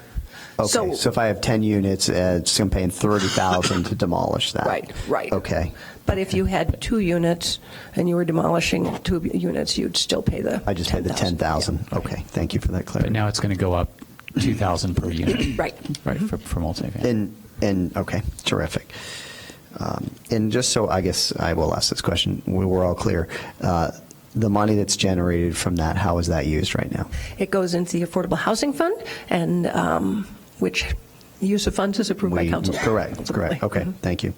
All right, lots of lights, and I'm sorry I missed the order in which they all came online because I was asking questions, so I'm going to go left to right on these. Alderman Fleming and then Alderman Ruth Simmons. Yeah, real quick. So I definitely support this. I will say coming back to the tenant relocation part. So the 2 tenants I'm thinking of who just recently have been relocated because their buildings were purchased and they were told they had to move, the buildings are not being knocked down. And from my understanding, they don't even have a permit to be knocked down at this point. So I definitely would appreciate this money being used for that. But, and I don't know if you're trying to say this, but if this money was used for some kind of tenant relocation, tenant assistance, these 2 families, their building's not knocked down. So we still would need to have potentially something to help them because, people could buy your building, have you move, and maybe not knock it down for a long time or not knock it down at all. So I think I'm going to just continue to advocate that we have a both and. No, I agree with that. I think you're right. Thank you, Alderman Fleming. Alderman Simmons? Okay, we'll go to Alderman Nguyen and then Braithwaite. Yeah, like other things that we have talked about where we set a fixed number, because I don't remember how long ago we established the demolition tax. It was 2007. Right, okay, so 12 years ago.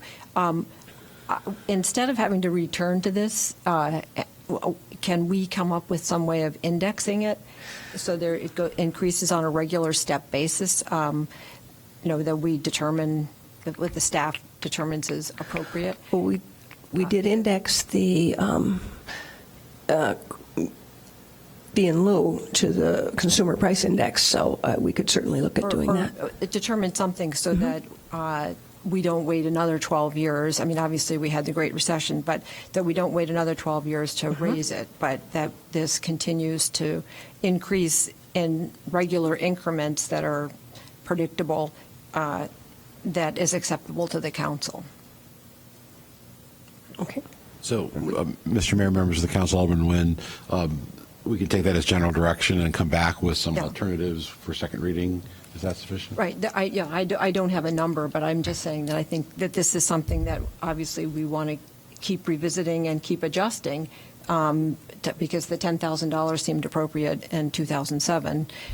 So we'll come with some alternate language, and if the council wishes, they can amend it in. Yeah. At second reading. Yeah, that's my interest. Thank Great. you. Thank you, Alderman Nguyen. Alderman Braithwaite? Thank you, Mr. Mayor. And I also plan on supporting this. Sarah, just correct me. Is there any waiver process built into this? There are waivers if somebody is tearing something down and affordable housing is being built. They do not pay the tax. That's what I was looking for. We also have, there is a kind of complicated thing where an owner occupant tears something down. If they've lived there for 3 years and then they tear it down and they build something and they live there for another 3 years, they get their money rebated. It's pretty complicated. We might want to look at something simpler if we want to continue that.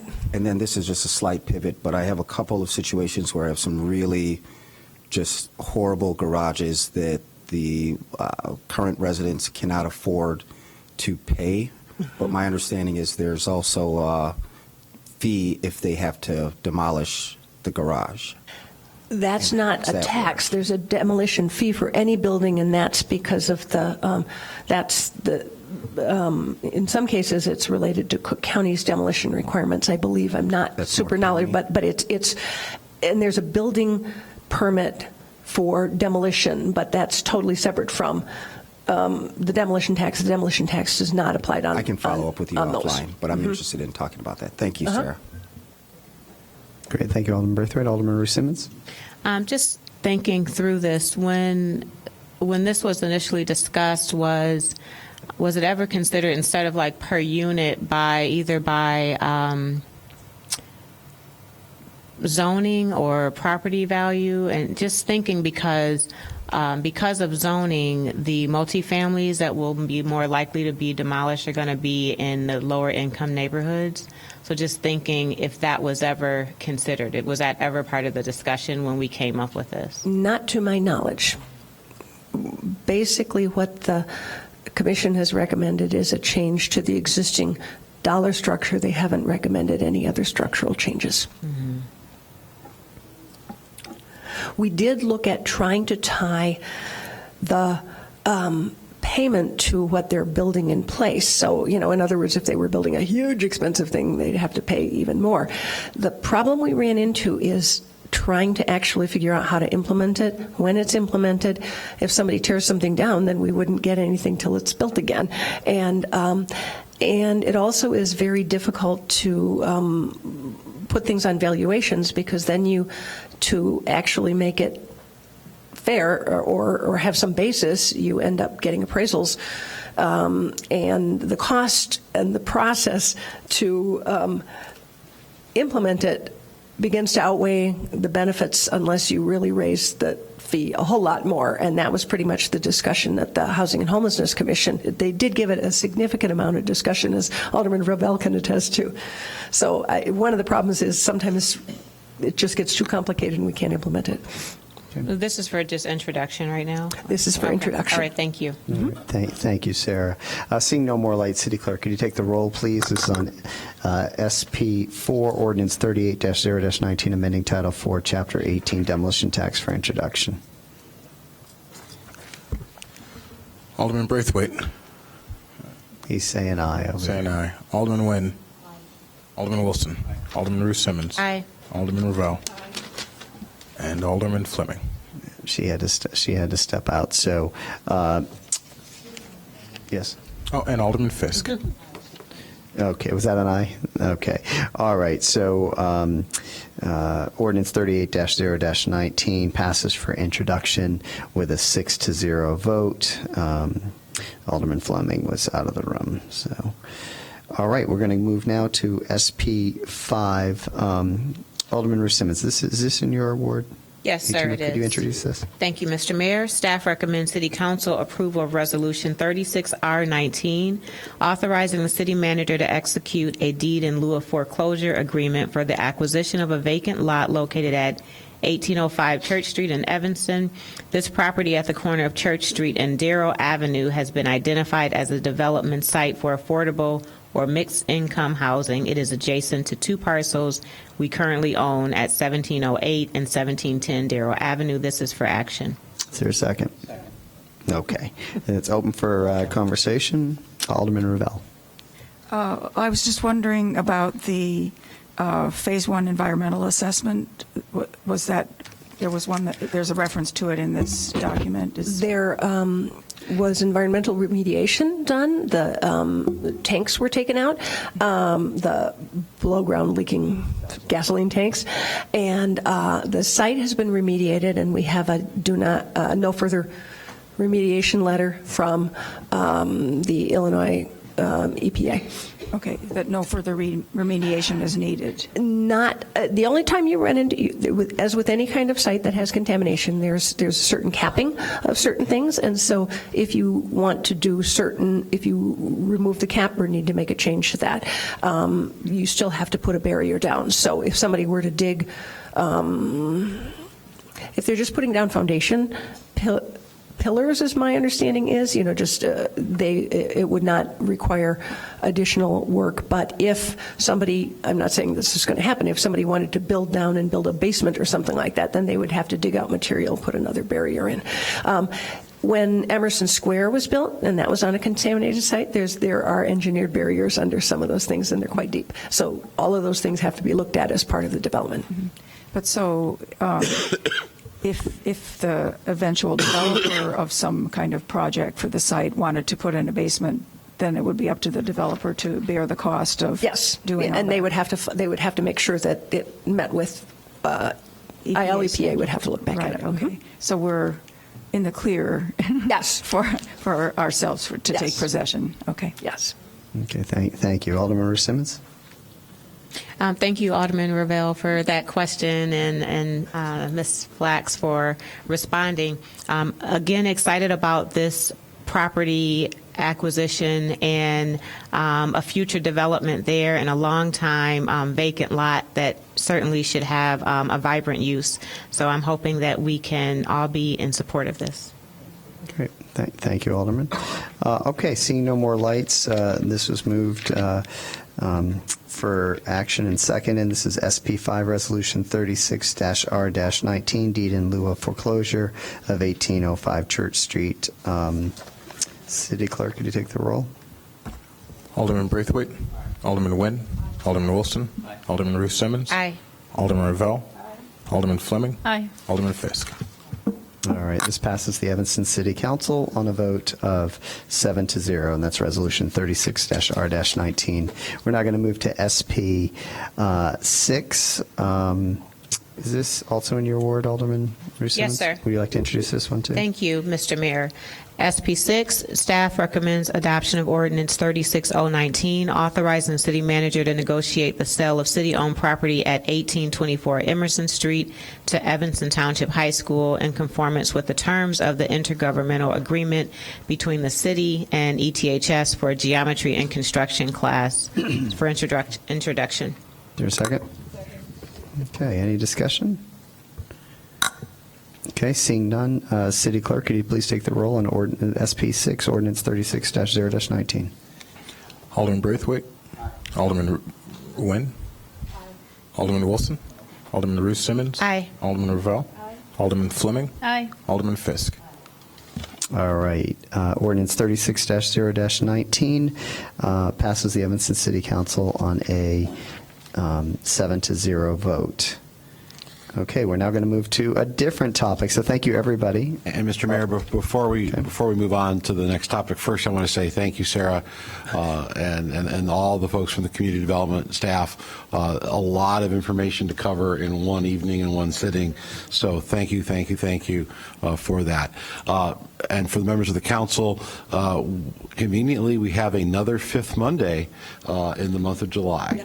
On July 29th. And so does this still work for the council to use that fifth Monday as an opportunity to talk about affordable housing, or would you prefer we move this to another second, third, or fourth Monday? That's fine. Yeah, let's pull that. I may be out of town that weekend, and I would love to punt it maybe to August, the last August, or whenever that next opportunity is. And we're happy to. We're just looking for direction. So if the council would like us, we can move it to August. We usually have one meeting in the month of August, so we can.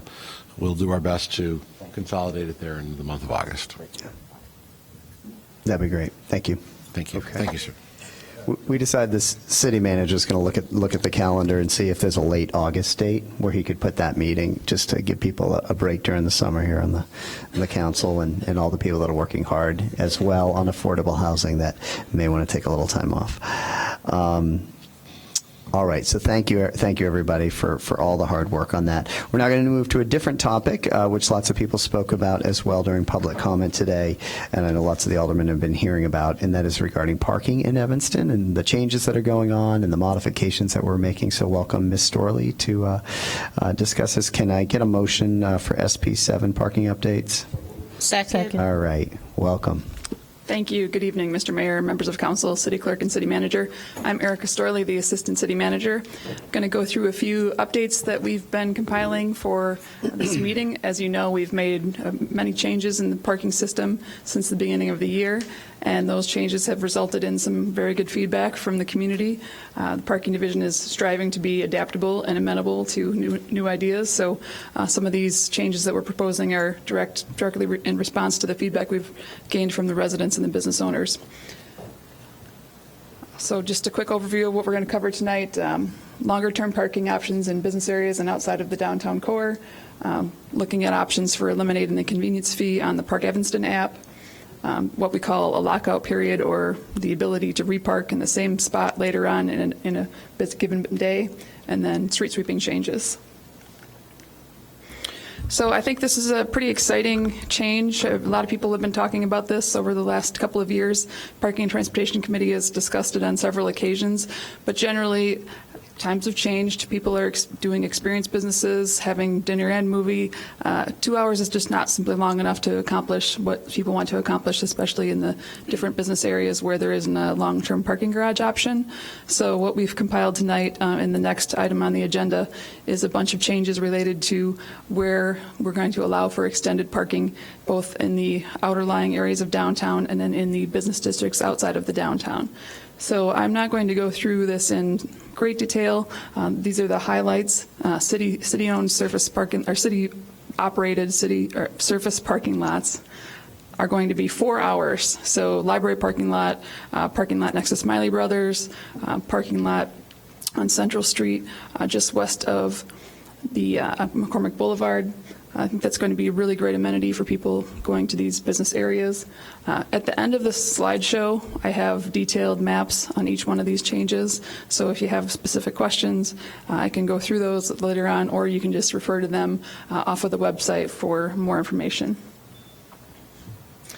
These changes that we're going to put in, obviously we're going to continue to evaluate. This isn't the end-all be-all. If there's going to be additional places where it makes sense, great things, we can constantly continue to evaluate where the usage is at and then make adjustments. With pay boxes and apps, we can be much more nimble than when we had the parking meters in certain places. We just never had the flexibility. The software that runs parking meters is very rudimentary, not very complicated, so it's very difficult for us to be as nimble as we want to be. So being able to do all this stuff is facilitated in large part by the changes in technology. Erica, can I just ask one question about the 4 hours? So I presume that historically the reason that a lot of our meters around town were 2 hours is that they were intentionally, obviously, encouraging turnover, and that was something that, retailers and restaurateurs and the business community wanted. So can you just talk to that a little? Sure, and that's absolutely correct. When we had the Merchant Summit here a few weeks ago, many merchants were completely opposed to anything longer than 2 hours. Businesses like floral shops, dry cleaners, they don't want to have a spot in front of their business taken up for 4 hours at a time. That's why you see that the changes, most of them outside of the downtown, 2 hours is still in place directly in front of the major business areas, and it only converts to 4 hours after 5 p.m. It's in the blocks that are outerlying the major business storefront areas where the 4 hours will now be allowed, and then in certain areas of downtown. Okay, thank you. Got a couple of lights up here. Alderman Braithwaite, then Alderman Fleming. Thank you, Mr. Mayor. So, Sarah, not Sarah, pardon me. Sorry, Erica, my apologies. Exciting about the change. I think this is one opportunity where residents will know that we've heard them. And so if you can go back to the one slide, the one area, just to be clear, so it's up to 4 hours, right? Correct. That should be noted. And then the other concern that I've heard is just with the zoning, so now we don't have to worry about people leaving the zones, but there was still a concern, particularly with seniors, that the distance between the sign is. So I don't know how you improve, but that is just something that I've heard. The distance between the signs is sometimes confusing for people to be able to put them into the app. Yeah, that's absolutely accurate. I completely agree with it, and it's definitely high on our list of things that we're working on. All right, thank you. Alderman Fleming? Thank you. So can you just explain to me the second dot? So 4 hour max on secondary meter streets outside of downtown. So just to be very clear, so on Main Street, is that a 4 hour? Oh, you're going to think you go to the map. Okay, so here's Chicago Avenue and Main Street. If you see the yellow,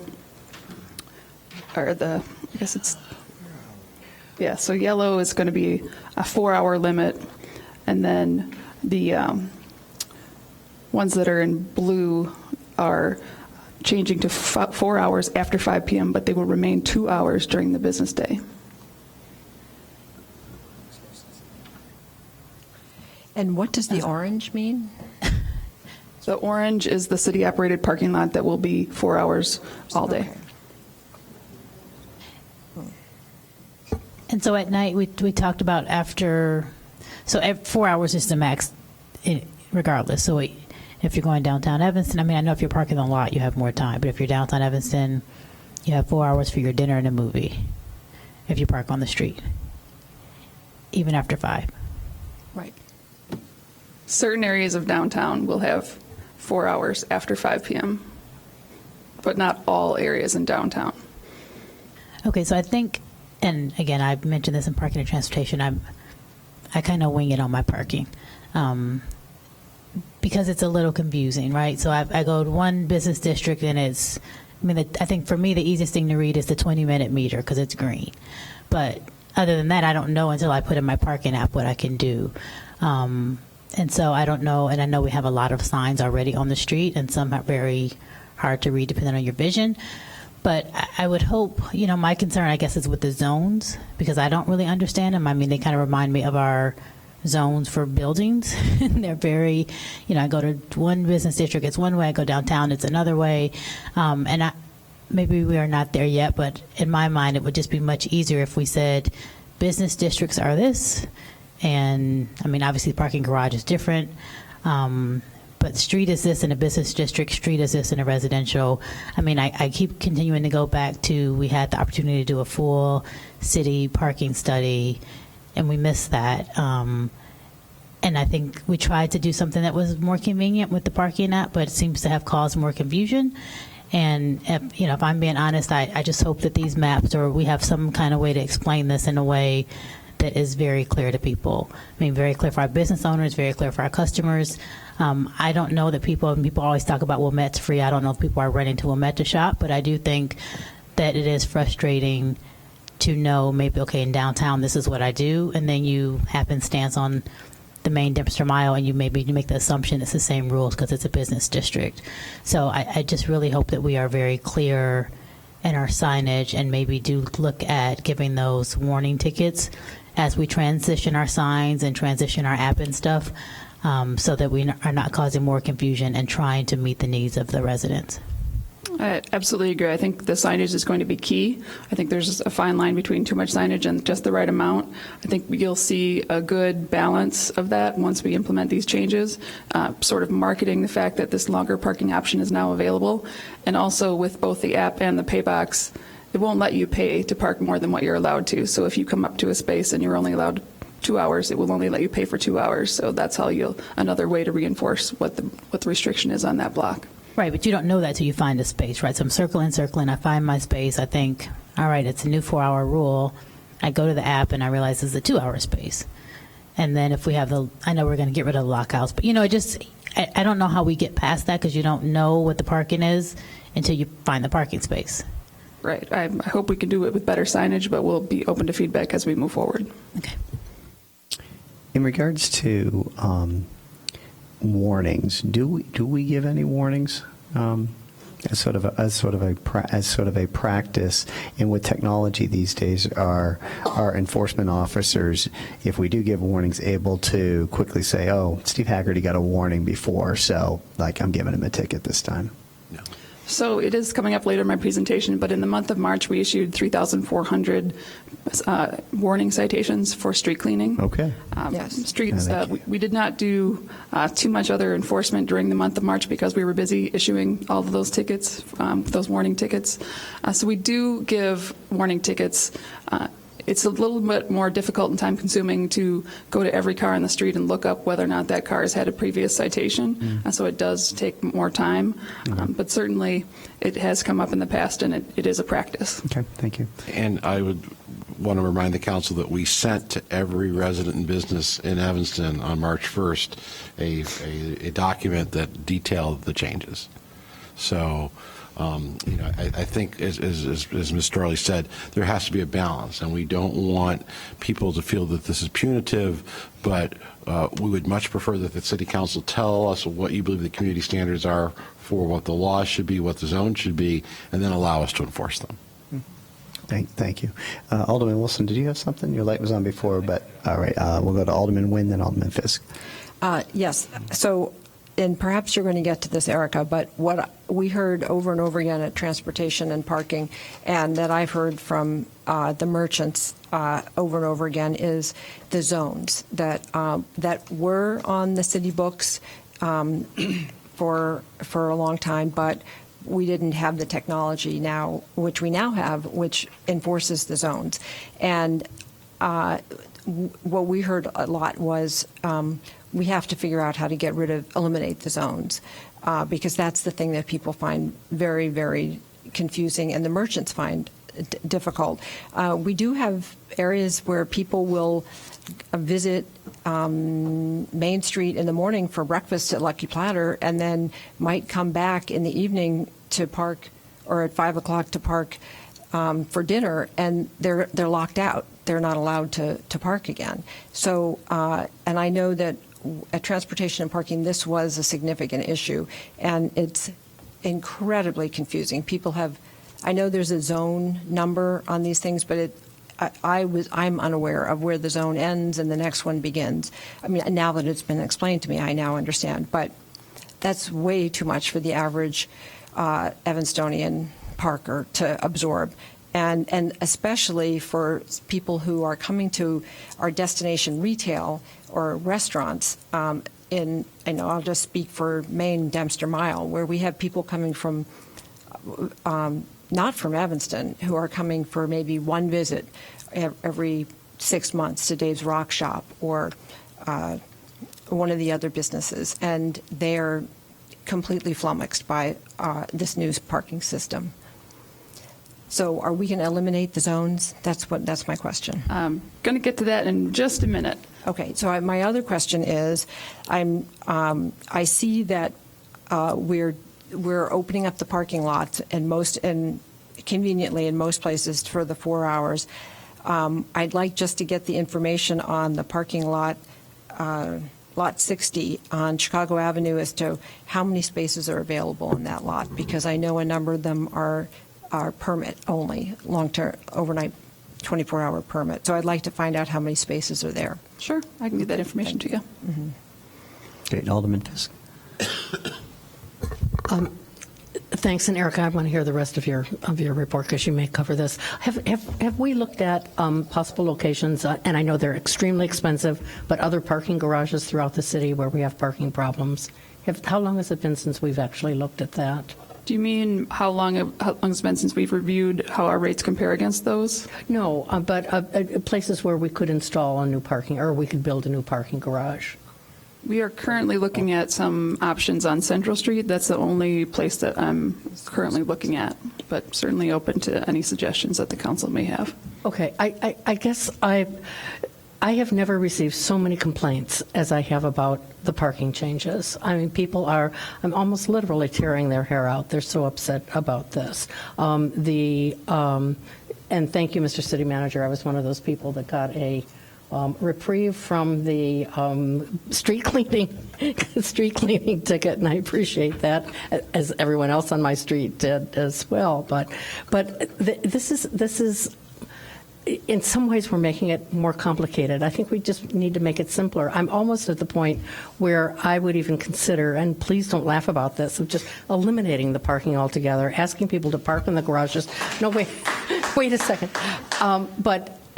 And making spaces on the street in front of businesses a short-term parking so that people can go in. I want to encourage people to park somewhere and walk around and go to shops throughout Evanston, but I don't want them sitting in their restaurant or in their shopping for whatever they're shopping for and be thinking all the time about, oh my God, my meter's going to expire, or I've got to check my app, or I've got to do something. We're just making it really, really complicated. And I personally find, and I had a small business downtown, and I heard that at my business. Every time someone would come in and would be angry, it was almost related to parking. And now it's 20 times more complicated than it was when I had my business. I mean, I feel this pain, and I know how upset people are. And when people say that they're not going to shop in Evanston anymore, some of them really mean it. And so what we're trying to do in the downtown is we're trying to make it possible for people to get out of their car and stay and shop and have a good time, not just always be worrying about what they're going to find when they come back to their car and did they remember and all of this. So I am just ready to tear the whole thing up and start over again. And Alderman Fisk, members of the council, one of the things that we grapple with as your staff, and one of the reasons I think parking meters are here, and there's probably many reasons, is that not every parker is as altruistic as we would like them to be. That there are employees of businesses who, if there is a parking space near their business, they would park there the entire time that they're working. The issues with mass transportation, we have people coming from other parts of Evanston, other parts of the North Shore to get on the Metro and the CTA, and would be happy to park as close to the stations as they can and be there all day. So I think that's part of the balance. And I think that if the council would like to say that it's 4-hour parking everywhere and not have any 2-hour parking, I don't think from a staff perspective we have a problem with that if that's what you believe you're hearing from the businesses. Our concern, though, are those longer-term parkers, someone who's in the loop at work who has their app who can then add more time if they choose to do that. And so And Mr. City Manager, we're just trying to balance that. That's all. I really understand that. I mean, I used to be on parking and transportation. I know that. I've heard that discussion. I understand it. I just think there's another way for us to approach this. There has to be a simpler way for us to do it because it's just, right now, it just isn't working. And I don't think trying to manage this is effective. I just think we need to just kind of clear the decks and look at the situation that we have and who it is that we're hurting, and we're only hurting ourselves. We're hurting our business owners, we're hurting the people who want to come and shop here and dine here, and everyone is upset. So we've got to figure out a better way. And I appreciate that you're trying. And I think if the council wishes to go 4 hours everywhere, with the caveat that's been said, that then I think alleviates some of those issues. We can then continue to work with the business districts because I think on the one hand we're hearing if it's the same everywhere, then everybody knows and has clear expectations. On the other hand, we're saying it can't be the same everywhere because every business area is different. And so we're trying to balance that. The city it was 1940 something that the parking meters were first put in place in Evanston. And we changed no law when we put in these kiosks. We are merely enforcing the laws that are on the books. So we hear you, we hear the businesses. We're just trying to be, as your professional staff, mindful of some additional unintended consequences. We have found some with this change. We fear additional changes will bring on other unintended consequences. All right, we got Alderman Nguyen, then Alderman Ravel. Well, I'm sorry, I stepped out to confer with Maine Dempster Mile, so I don't know completely what Alderman Fisk said, but I'll say I am somewhat wary about completely eliminating the 2-hour parking because we did do a study within the last 5 years that figured out what the average amount of time that someone parked in our downtown, and it was the average was under 2 hours. Now, obviously that's just the average because we have many instances where we have people who want to park longer. And I appreciate all the work that the staff has done on this. I see that having parking lots available for longer, which is in the outer business districts, is making it more like downtown, where if you want to park longer, you park in a parking garage. I do understand that. I do think that maybe at Maine and Dempster, that parking garage is not really an adequate for whatever the parking needs are there. So that's why I'd like to have that looked at. But I do think the zones, and I understand, Mr. City Manager, that the zones were put in place years ago, but we do have to figure out how to because those are very confusing and very problematic. And I think we do need to figure out how to eliminate those. I haven't even gotten to the issues, maybe Alderman Fisk did, of the pay boxes themselves, which I think are stunningly unuser friendly. I mean, I have helped so many people with those pay boxes. I hand out my business card to people who can't make them work and tell them that if they get a ticket, they should get in touch with me. I was on Main Street in the parking lot the other day. There was a line of 4 people with some poor soul saying, I can't figure out how to make this thing work. And nobody else on the line knew how to make it work either. I kind of snuck away that time. These boxes, people are used to using electronic boxes, but these boxes, I don't think the directions are very clear at all. They might be to everyone under 30, but they're all on the app. So I think we got to. That's another thing I've heard is that the boxes are not that user friendly. And I don't mean to beat up on you, Ms. Storley, but it's. Like Alderman Fisk, I have just been besieged with people who are so frustrated with this. Thank you, Alderman Nguyen. I too have helped many people with those pay boxes, and I never tell them who I am. But I will also say I also travel around the country quite a bit, and I have yet to find the perfect pay box out there in other communities that I use. I always stand there for a minute and go, okay, well, what am I supposed to do? Which button do I hit? So let's go with Alderman Ravel and Alderman Wilson. Well, I'm glad Alderman Suffredin has arrived, because what I was about to say is that I think this whole conversation really points to the need to do the parking study that we were prepared to do a number of months ago until we hit our little budget crisis. We're about to make some important changes, I think, but we need another dozen changes still, and each change we make triggers some other thing that needs adjusting. So I don't know if I can yield to Alderman Suffredin. Do you want to jump in and say? You may. Welcome, Alderman Suffredin. Thank you for your indulgence, and the gentlemen of Boy Scout Troop 912 send their regards to all of us. And I apologize, obviously I'm late here. I had a meeting with some Central Street business owners who have a real concern about parking on their little area, and then discussing it with them and realizing whatever we decide to do there will affect the residents on Harrison and kind of the cascade effect of whatever we do. I would just really like to encourage us to allocate the resources for a citywide parking study.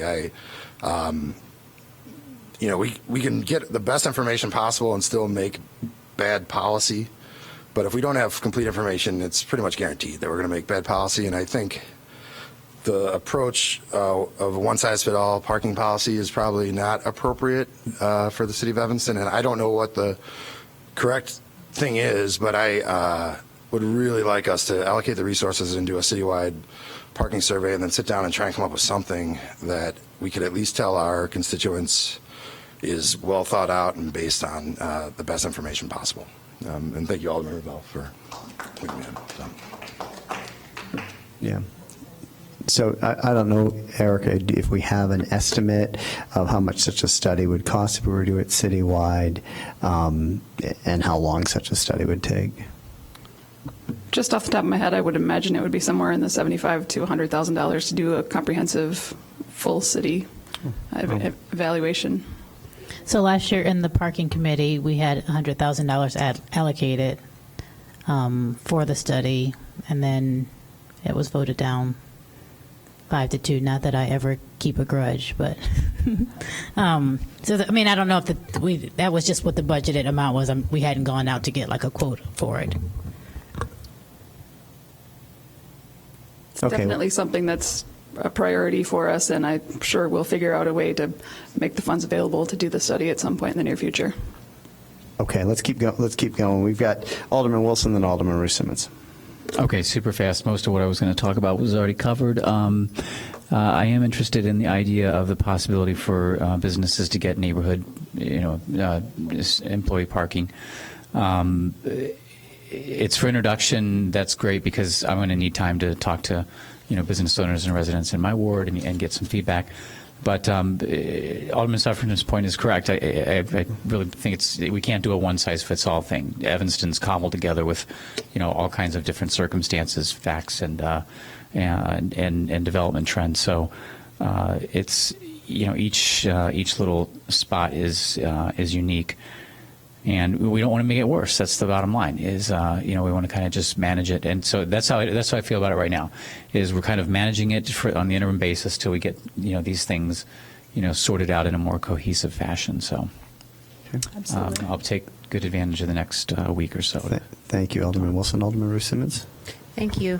Is there a standard parking policy for business districts that are right in like a residential area? And so we have in the Fifth Ward very disconnected merchant districts that are also in residential areas, and so we have what feels like a unique situation, but maybe it's not so unique.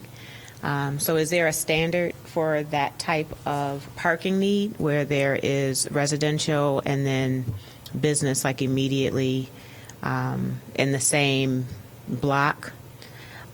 So basically, I support Alderman Sufferton in a parking study. I'll just do that because I don't. There are standards that speak to that, but most of the time they're based upon the type of business that is there, whether it's a food business, an exercise business, or other type of business. So certainly something that we can evaluate with the study. So we need that. We're having real issues as our business district grows in both the Maple, Foster, Church, Dodge, Simpson business areas. And then can you tell me the parking lot at Church and Dodge is available to the public to park? Correct. Okay. Want to be So specific can we to get the- a sign? And I think I've asked someone, or maybe I didn't, but can I just ask someone to put a sign there, because that might eliminate some of the congestion that we have where folks are fighting for parking along the Church Dodge Business District. Like, they aren't aware that they could park in that lot. Absolutely. So that would be helpful for some immediate relief. So And I just think to be- it's important, I'm sorry to note that the one that's on Church and Dodge actually belongs to YOU. I understand. So that might be And then there is an agreement with how Right. many spaces are available for various uses in the area. And so only a fixed number of spaces were allocated for neighborhood business use, if my recollection. Is that your recollection? That's correct. We'll collaborate with YOU and make sure that the signage accurately reflects what's available and what isn't. Thank you. Great. Alderman Sufferton. Erica, sorry if you covered this or we had talked about better signage and wayfinding downtown and letting people know the capacity at the garages. Is that something that is budgeted? What's the status? Is there an opportunity to include that as part of this study, or can we get some signs downtown so people know how many spots are available in the garages, and then rather than deal with the meters, they could at least make an informed choice on whether or not they would prefer to park in a garage? Yes, so the comprehensive sign package is in the CIP, budgeted, the money is there. We've got other CIP projects that we've already started on, parking lot resurfacing, some garage projects, but the signage is coming up, and we're probably going to start that in a month or two. So I think that's critically important to this whole puzzle, is that the signage is not as good as it could be, and letting people know where the available spaces are is half the battle. And so once we have that in place, I think that will help alleviate some of the concerns. Thank you. Are we going to get to my pet peeve, which is the service charge fee on that All right, app? let's- I love the app, but that fee kills me and everybody so else. Park Evanston app, it's getting a lot of use. We've doubled our usage since last year. Does have the convenience fee that is applied. If you recall, the City Council approved in the budget that we would waive that convenience fee when people pay for the maximum parking time, which is 2 hours. It's my belief and recommendation that the convenience fee is a hindrance or a barrier to people happily using the app. And so I would going to recommend that the city continues to work with the vendor on a new plan for how we pay for the app. Right now, the app is provided for free, and the only payment that the vendor receives is through the convenience fee. That, like I said, changed in January when we started to cover the fee for the maximum transactions. That was about $10,000 last month that the city covered. The rest of the fees then were collected by the users. The vendor has given us a couple of proposals about how they could lower the fee to 25 cents or 27 cents. I still don't think that that's the best way to move forward. Any convenience fee just feels like an irritation. It's what we've been hearing the feedback from most people. So we have talked about this model with the vendor, and they are working on getting us a proposal that I hope to bring to you in the very near future, which basically would say if you have the wallet and you use the wallet, there would be no transaction fees on anything.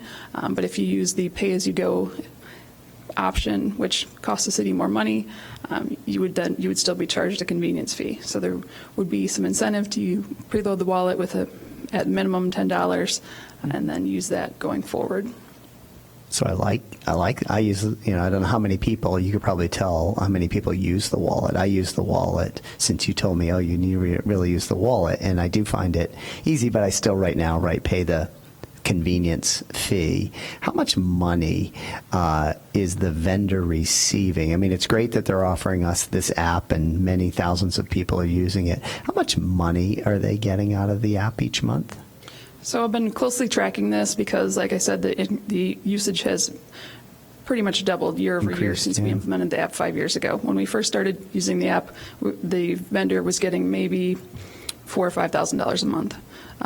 Last month, I think that was $35,000. $35,000 the vendor got for the right, app. Again, they spent a lot of money building and stuff, but once it's built, it's a nice model for them. There's ongoing safety and security that they need to do to it.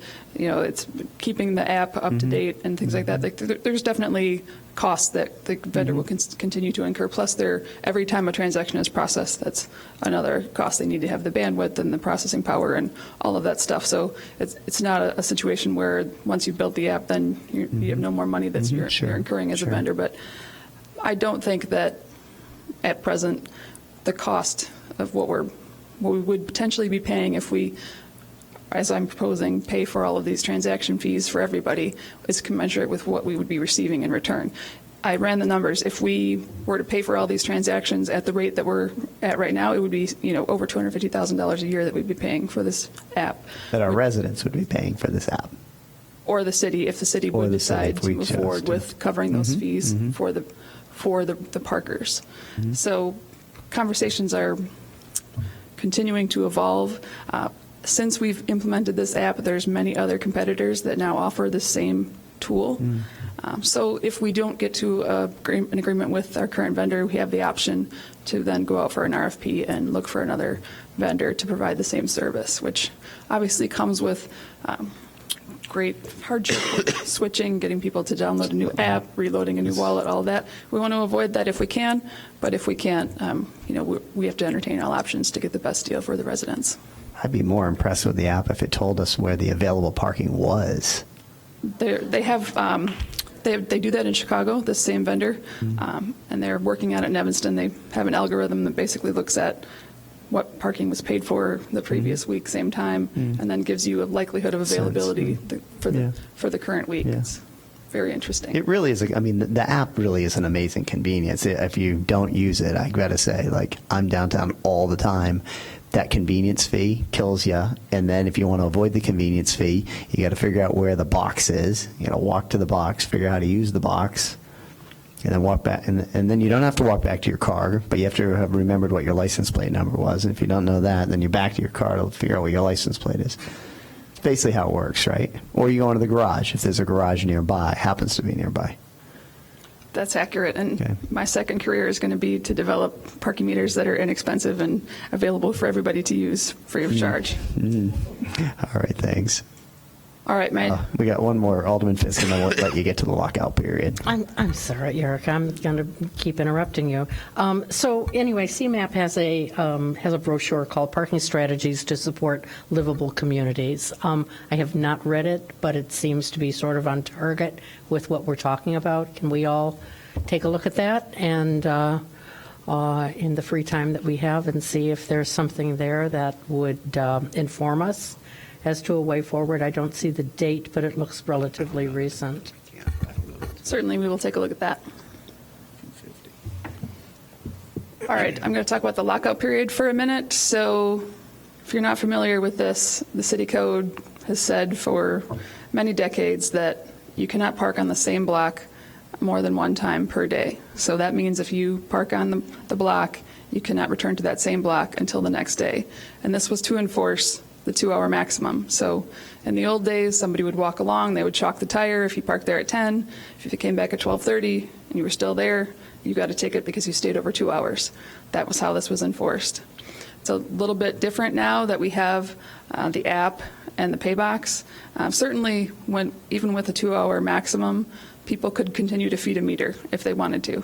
And if you got caught, you got caught. If you didn't, you didn't. So people were utilizing this method citywide until the implementation of the app and the pay box. So this brought the concern to light. Wait a minute, what if we want people to come back and be able to park on the same block in the same day after some period of time? So the question is, what is that period of time and how do we enforce it? So the whole point of having this sort of limitation is that you don't want somebody to come to a metered spot or a 2-hour max spot and just park there for 8 hours. But the actual implementation behind the enforcement of that is a little bit more complicated, as I talked about.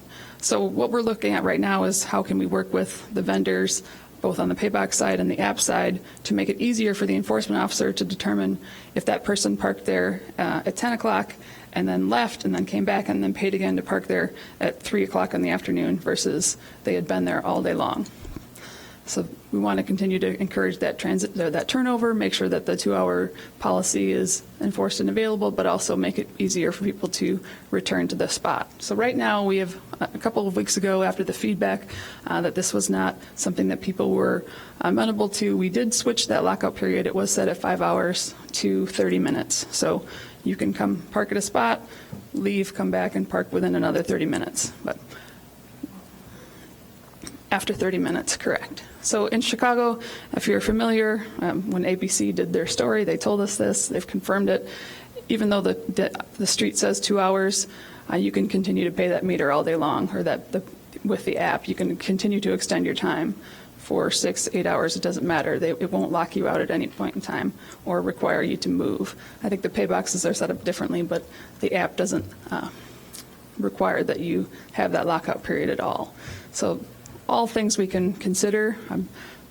At this point, we don't have a recommendation, but this is something that we want to continue to discuss with the Parking and Transportation Committee. Is there, all right, let's stay on this, and I'll ask the question after Alderman Nguyen. Yeah. Wait, Erica, I think I just missed something, or I'm confused about something. So the lockout period happens only at the pay box? It doesn't happen with the app? Or it does happen? It currently happens with the app and the pay box, but what I was saying was in Chicago, they don't enforce it on the app, so you can park all day if you want. And I agree. I don't think that's a good idea, because all of the parking near the train stops will fill up, and people will be sitting down in their offices extending that. So we've now limited the lockout period to 30 minutes on both the pay boxes and the app. Is that correct? That is correct. Okay. All right. Thank you. Erica, we had a resident here tonight, Laurie Keenan. I don't know if you heard her when she was up at public comment, but was just talking about having used, the app, paid, but then was, getting a ticket and saw other people. Are we confident that sort of our city technology is working properly and that people aren't getting tickets who actually paid? So in the instance of the app, there was a period of time where, I'm sure you've experienced this with your own phone, where if the enforcement officers use a tablet and it's connected via a cellular connection, but it also has a Wi-Fi connection on it. And so sometimes, if you're familiar, if your device will continue to search for a Wi-Fi signal if one's available, and so there'll be some delay or some lag time between data coming into the device. So that the vendor did identify that there was this sort of bug where the tablets were looking for a Wi-Fi signal and they weren't pulling in the most recent information from the cellular connection. And so if people had paid for their time via the app, it wasn't refreshing quick enough on the device. That has since been resolved. We've turned off the Wi-Fi on all the devices, and now we are more confident that the information is refreshing at a rate that is accurate. So totally apologize for the inconvenience that people had to endure while that bug was worked out by the vendor, but at this point, I'm not aware of any other issues. Were we able to make those people whole if they came forward and said, hey, I got this ticket, but I had paid? Oh, yes. Yeah. Okay. Yes. Okay. All right. Continue. Street sweeping. So I just wanted to mention a couple of changes that have happened. I know that there has been this sentiment that there are more parking enforcement officers on the street, and that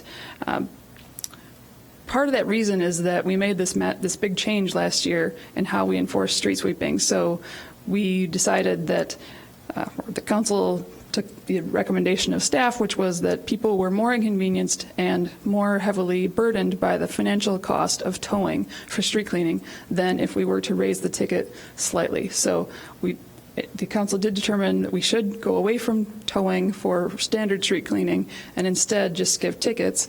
So now we only tow on special postings. That's if we put up a placard that says street cleaning in those certain areas of town where it's super important to get those streets clean because there hasn't been compliance on a regular posting. So when a parking enforcement officer used to do towing, it would take the entire day to do 6 or 8 or 10 cars. It was a very cumbersome and time-consuming process. So those officers are now freed up during the day to go on their normal routes. And so there's a lot more visibility of these parking enforcement officers because they're not tied up doing the tows. In addition, City Council approved in the budget last year the addition of 2 parking enforcement officers. So generally, there's just more staff available to enforce the rules than there were in the past. And so that is part of the reason why the enforcement staff is more visible. And one other issue, and that is that we contracted out crossing guards. Correct. And so most weekday mornings from 7 to 9, where we often would have several parking enforcement officers subbing for crossing guards, they're no longer doing that, so they are out enforcing parking regulations. I have another question. Alderman Nguyen. So can we get data on how many more tickets we're writing now than we were 2 years ago or so, now that we have the essentially much more enforcement going on? Absolutely. Yeah. I mean, I shared some of that data with the city manager earlier today. Just from year to date, January was higher than January of last year due to the 2 snowstorm events. February was 7,300 in 2018 and 7,500 in 2019. March was 5,500 in 2018 and 5,900 in 2019. And then in April, 6,200 in 18, 8,300 in 19. So 8,300? But I think I think to do that analysis, though, it's really, parking tickets issued by enforcement officer. If you increase the number of enforcement officers, okay, naturally, there might be an increase. But my question has always been, are we issuing more tickets? And to me, you take the total tickets divided by the number of enforcement officers you have, and then that would be a way to properly analyze that. Right. And my point, though, was to say, and over the years we've talked about this, the transportation and parking, is that you have to find the right balance in terms of allowing people to not feel as though they're going to get a ticket if they get back to their car, just a few minutes late. You have to give people, I know we have a grace period, although I'm not sure we do anymore. And we used to have a 10-minute grace period on all of our meters. I bet we don't have that anymore. There is a grace period with the app, and I have to confirm if there's one on the pay Okay. box. All right, but you had to. What we want to do is encourage compliance, but not make people feel as though if they make one mistake, boom, they've got a ticket. And I mean, I've lived in places that are like that. We've all been places like Chicago. It's a little bit like that, I think. But you want to make it so that not every visit is going to be a potential ticket. So if you don't get it right. So I think that's a good point. And that's why also I think the total number of tickets is important, because we have to figure out, are we writing too many parking tickets? And I think that's a legitimate question to ask. I think also important in that conversation is, where are those tickets being written? Right. That's one of the things that we can look at, and that we look at on a daily, weekly, monthly basis, is, are we enforcing in a way that's equitable throughout the city? Right. Well, and another thing that happened when we started putting in the credit card, the ability to pay with a credit card, we actually wrote fewer tickets because people were able to pay the amount they needed. It wasn't just dependent on how many coins you had sitting in your car. So what we found was parking tickets dropped after we got much more credit card usage. And that's where we want to be. We want people to be in compliance and not writing more tickets. Thank you, Alderman Nguyen. Alderman Fleming, then Alderman Fisk. Oh, actually, Erica mentioned, so I asked this question during the budget, and I wasn't reminded of it in my own brain until we talked at parking and transportation, but I did want to see the numbers, and the city manager sent them out. But it would be great for me to see them on a map, if possible, in terms of where the tickets are. I think we did it last year, but I would be interested in looking at that, please. Certainly. Thank you. Alderman Fisk.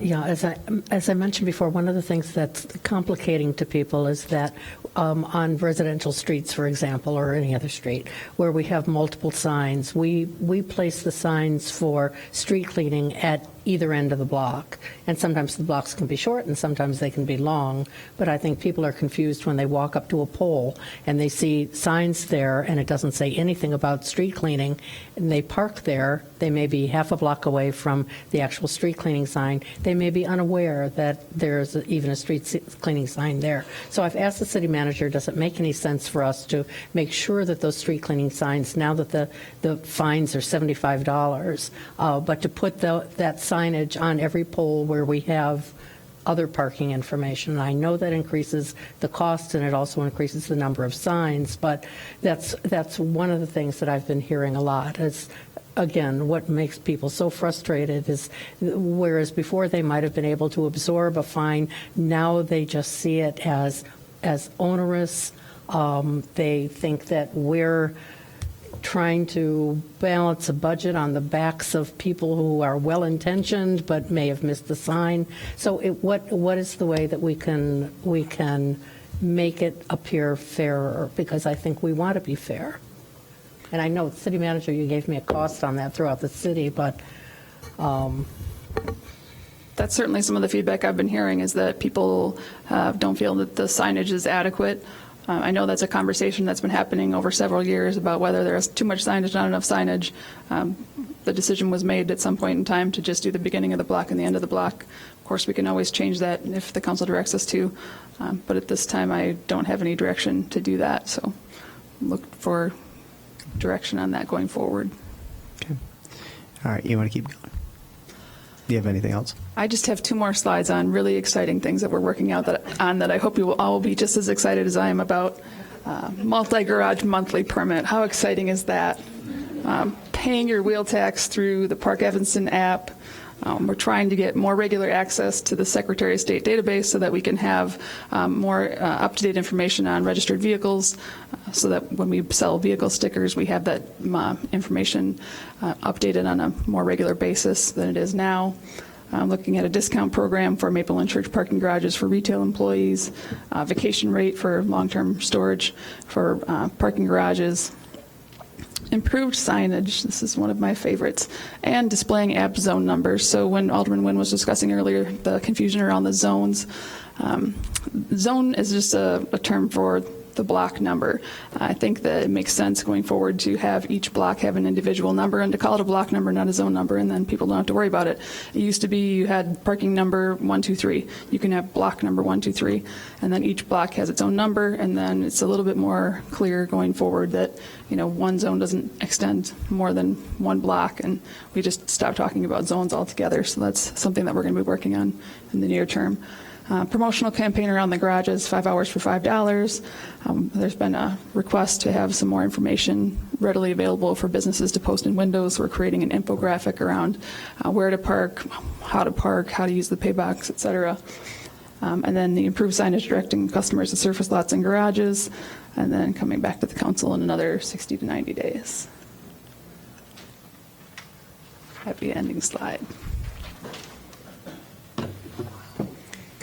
Could you, in the city manager, do some analysis and come back to us on what it would cost to do a proper, parking analysis around the city? I know you sort of threw out the 100,000, but I think it's necessary to just put some more thought into what that would be, just so the council can consider it. Absolutely. The assistant city manager indicated 60 days, so I think 90 is too long. So we'll commit to come back at the end of June. We'll have a specific item dealing with a parking study. We'll look and see what like communities have done to get a better dollar amount. I agree with Mayor Haggerty that the 100,000 is probably not something, given the extent of what we're looking for, the questions we're looking to answer, but we'll figure it out and we'll come back to you in 60 days. It seems low to me. I have one other question. So when are these things going to be implemented, the things you just went over, Erica? Is there a particular one or all?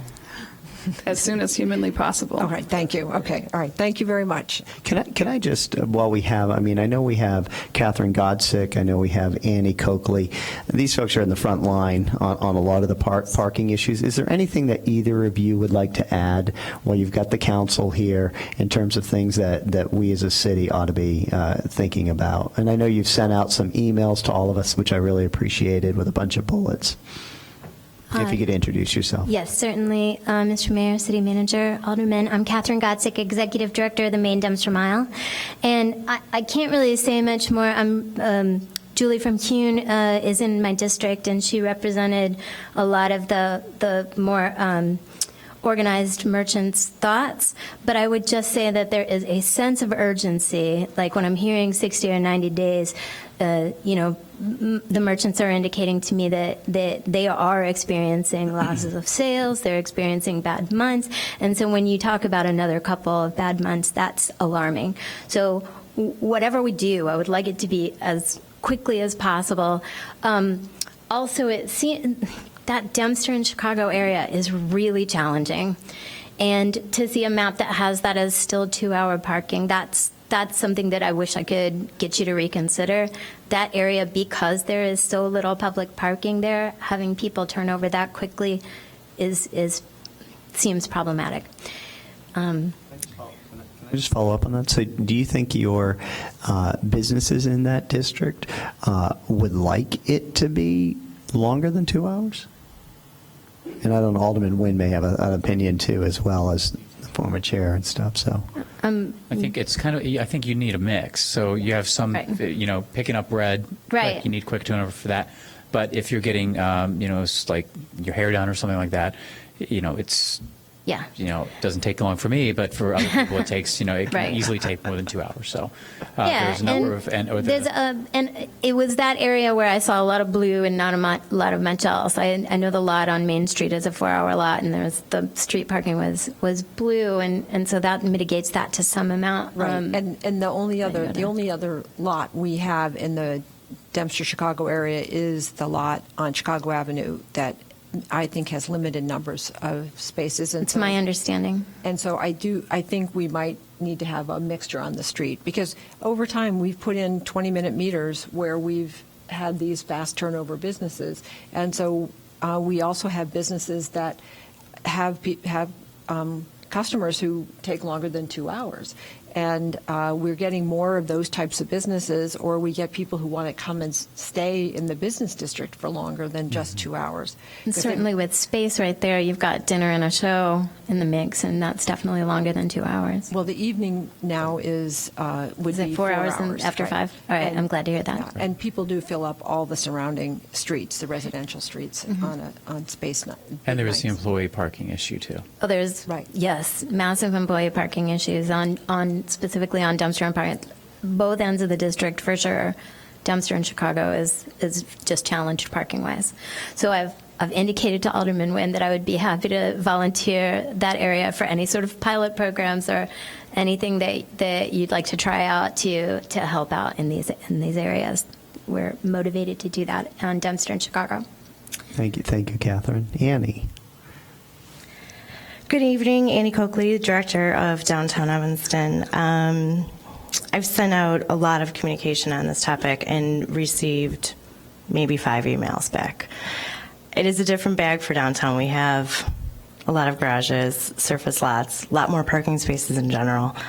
But it is also a little tricky, as we've been discussing tonight.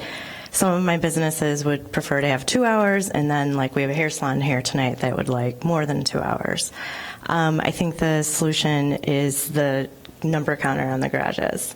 If people could see that there was 300 spaces, they might be more likely to go into the garage, because there's that fear, I'm going to drive up, I'm going to be on, I don't even know if you can do it by floor.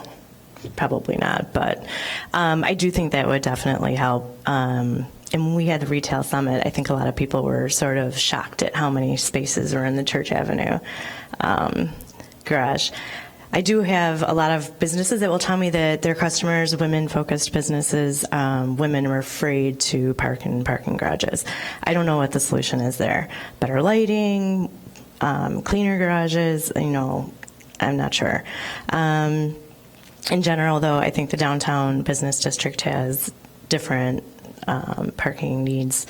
I'm happy to see that there is a bullet on the slide tonight for reduced rates for retail workers or entry-level workers, as that was one of the larger requests from some of the businesses that I've talked to in person, or a B zone in the residential areas, but I think this would eliminate that need. What I'd really like to do is figure out a way to get more ride sharing, affordable ride sharing, especially for dining, so that people have that third drink and spend more money, and then they can get home safely. And so that's something we've piloted during Restaurant Month with Lyft. I have an ongoing relationship with Lyft, so we're going to see if we can't continue something like that. And Johanna suggested Via, so I'll reach out to them too. But I think that things are going in the right direction, especially with the number counter on the garages. That would be huge. Thank you. And Mr. Mayor, if I can just follow up on Ms. Coakley's comments about the ride share. She mentions Via. Via is now a third company that is offering service, and they are specifically offering much more of almost a transit model for multiple passenger ride sharing. And so that is now, it's in the city of Chicago and in Evanston only in the metropolitan area. So I think that, and I think if they didn't start today, they've started just over the last several days. The second point is Divvy. Remember Divvy, the bike company, is now owned by Lyft. And so Lyft and the city of Chicago entered into a revised agreement a couple of weeks ago. We are in negotiations with Lyft for a similar agreement that will be multifaceted, not only covering bikes, but scooters and hopefully motorized bikes, as well as perhaps some opportunities on the rideshare side. So Jessica Heineck, our Transportation Mobility Coordinator, is working with them. We met today. Our hope is that it'll be there's a joint meeting of transportation and parking and economic development later in the month of May. So our hope is to have that draft agreement with all the various new pieces of the agreement to discuss at that joint meeting, and then back to the council. So we're working on those rideshare issues as well. While I am here, I will say personally, my biggest problem is congestion downtown with delivery vehicles. And I know that that's something we could continue to investigate on. We will usually during lunchtime, you'll see a lot of trucks delivering, like Cisco trucks or beer trucks delivering, and they clog up the streets, and it would take 15 minutes to go 3 blocks downtown. So I will have customers complaining about that more so than business owners, but it's definitely an issue with all of the food delivery systems and things like that too. It's getting a little more congested than I think it ever has been. Thank you. Thank you. Okay, that concludes our conversation about the parking updates. I just a message to all the business owners. I know we have a lot that were with us tonight and still with us. We hear you. We're trying to work on this and find the right balance here. We very much value the investment that you all have made in Evanston and appreciate you all coming out. And the city staff's going to continue to work hard. And hopefully these modifications that we're making right now help, but we've got to keep working fast on this. Okay. All right. With that, Alderman Nguyen, could you introduce SP 8?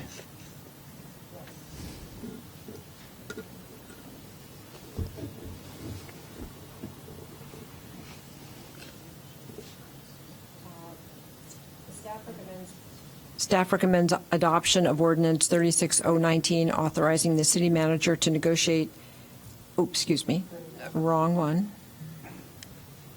Staff recommends the city council adopt Ordinance 31019, amending various sections of Title 10, Chapter 11, Section 12, parking meter zones, changing the maximum time allowed at meters and surface lots by location. These changes will allow 4-hour limits on-street parking in certain areas after 5 p.m. and 4-hour maximum parking all day in select surface parking lots. I move introduction. Okay. I think we previously discussed this. This was on Erica's slide. Seeing no conversation, City Clerk, could you take the roll, please, on SP 8, Ordinance 31-0-19? Alderman Braithwaite. Alderman Nguyen. Aye. Alderman Wilson.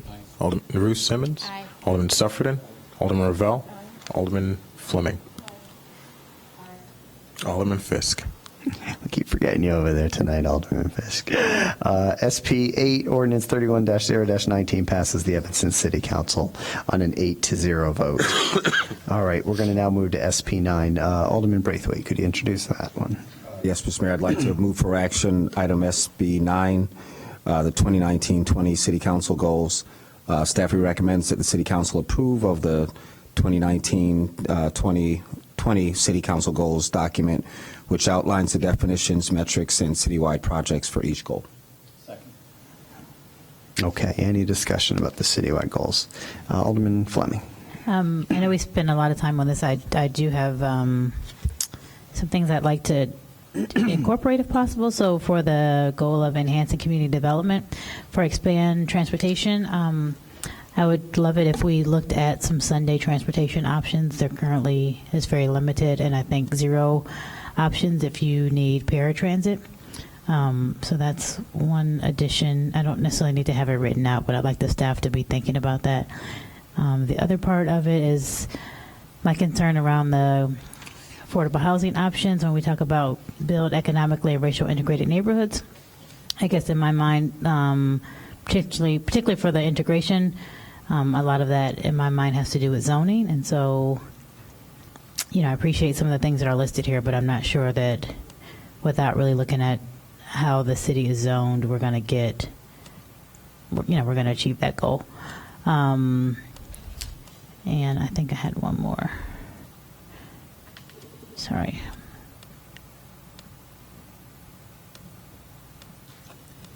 Oh, I guess for invest in city infrastructure, we talk about the Friends of the Library, Friends of Park, and creating 2 more groups.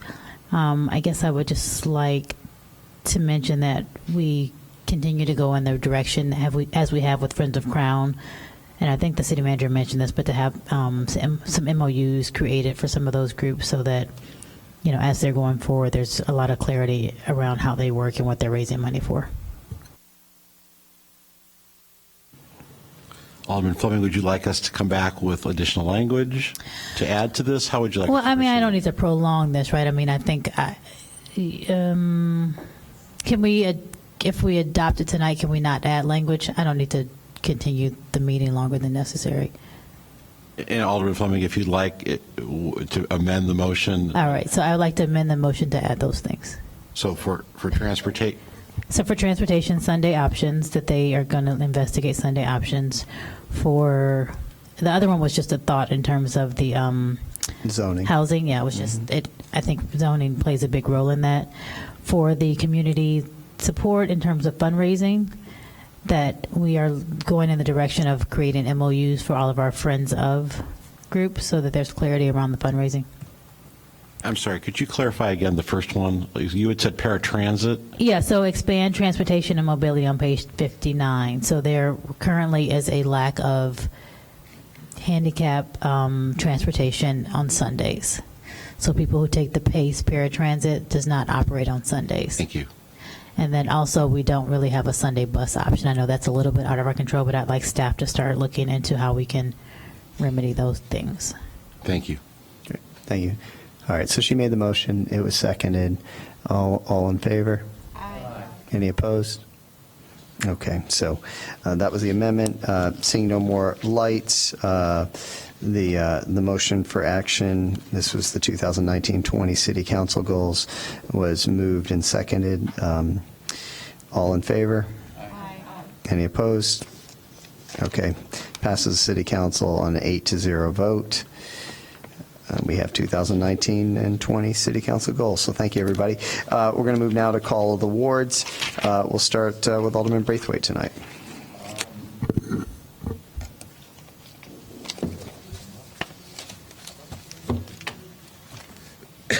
Mr. Mayor, just want to announce this Thursday a reminder to the residents of the 2nd and 5th Ward who live in close proximity to the waste transfer station. We'll be hosting a neighborhood meeting, myself and Alderman Simmons, starting at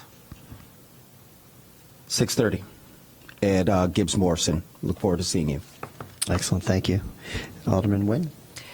Yes, I have. I'll be holding my office hours at a slightly revised time, starting at 7:30 to 10 in the morning on this coming Thursday at Brothers K. Thank you. Thank you. Alderman Wilson? I expect to be scheduling and we haven't gotten in touch with the developer yet. There's been a proposed development for 601 Davis, so, and I haven't asked Alderman Fisk, but usually we do joint meetings for that, so that's to come, and otherwise no report. Thank you. Alderman Ruth Simmons? Thank you. Thank you to Rebuilding Together for your generous volunteerism over this weekend. They renovated 4 homes in the 5th Ward, maybe others in the city, but thank you for your partnership in helping us preserve affordable housing and supporting seniors and staying in their homes longer. Also, a congratulations to the women of Delta Sigma Theta.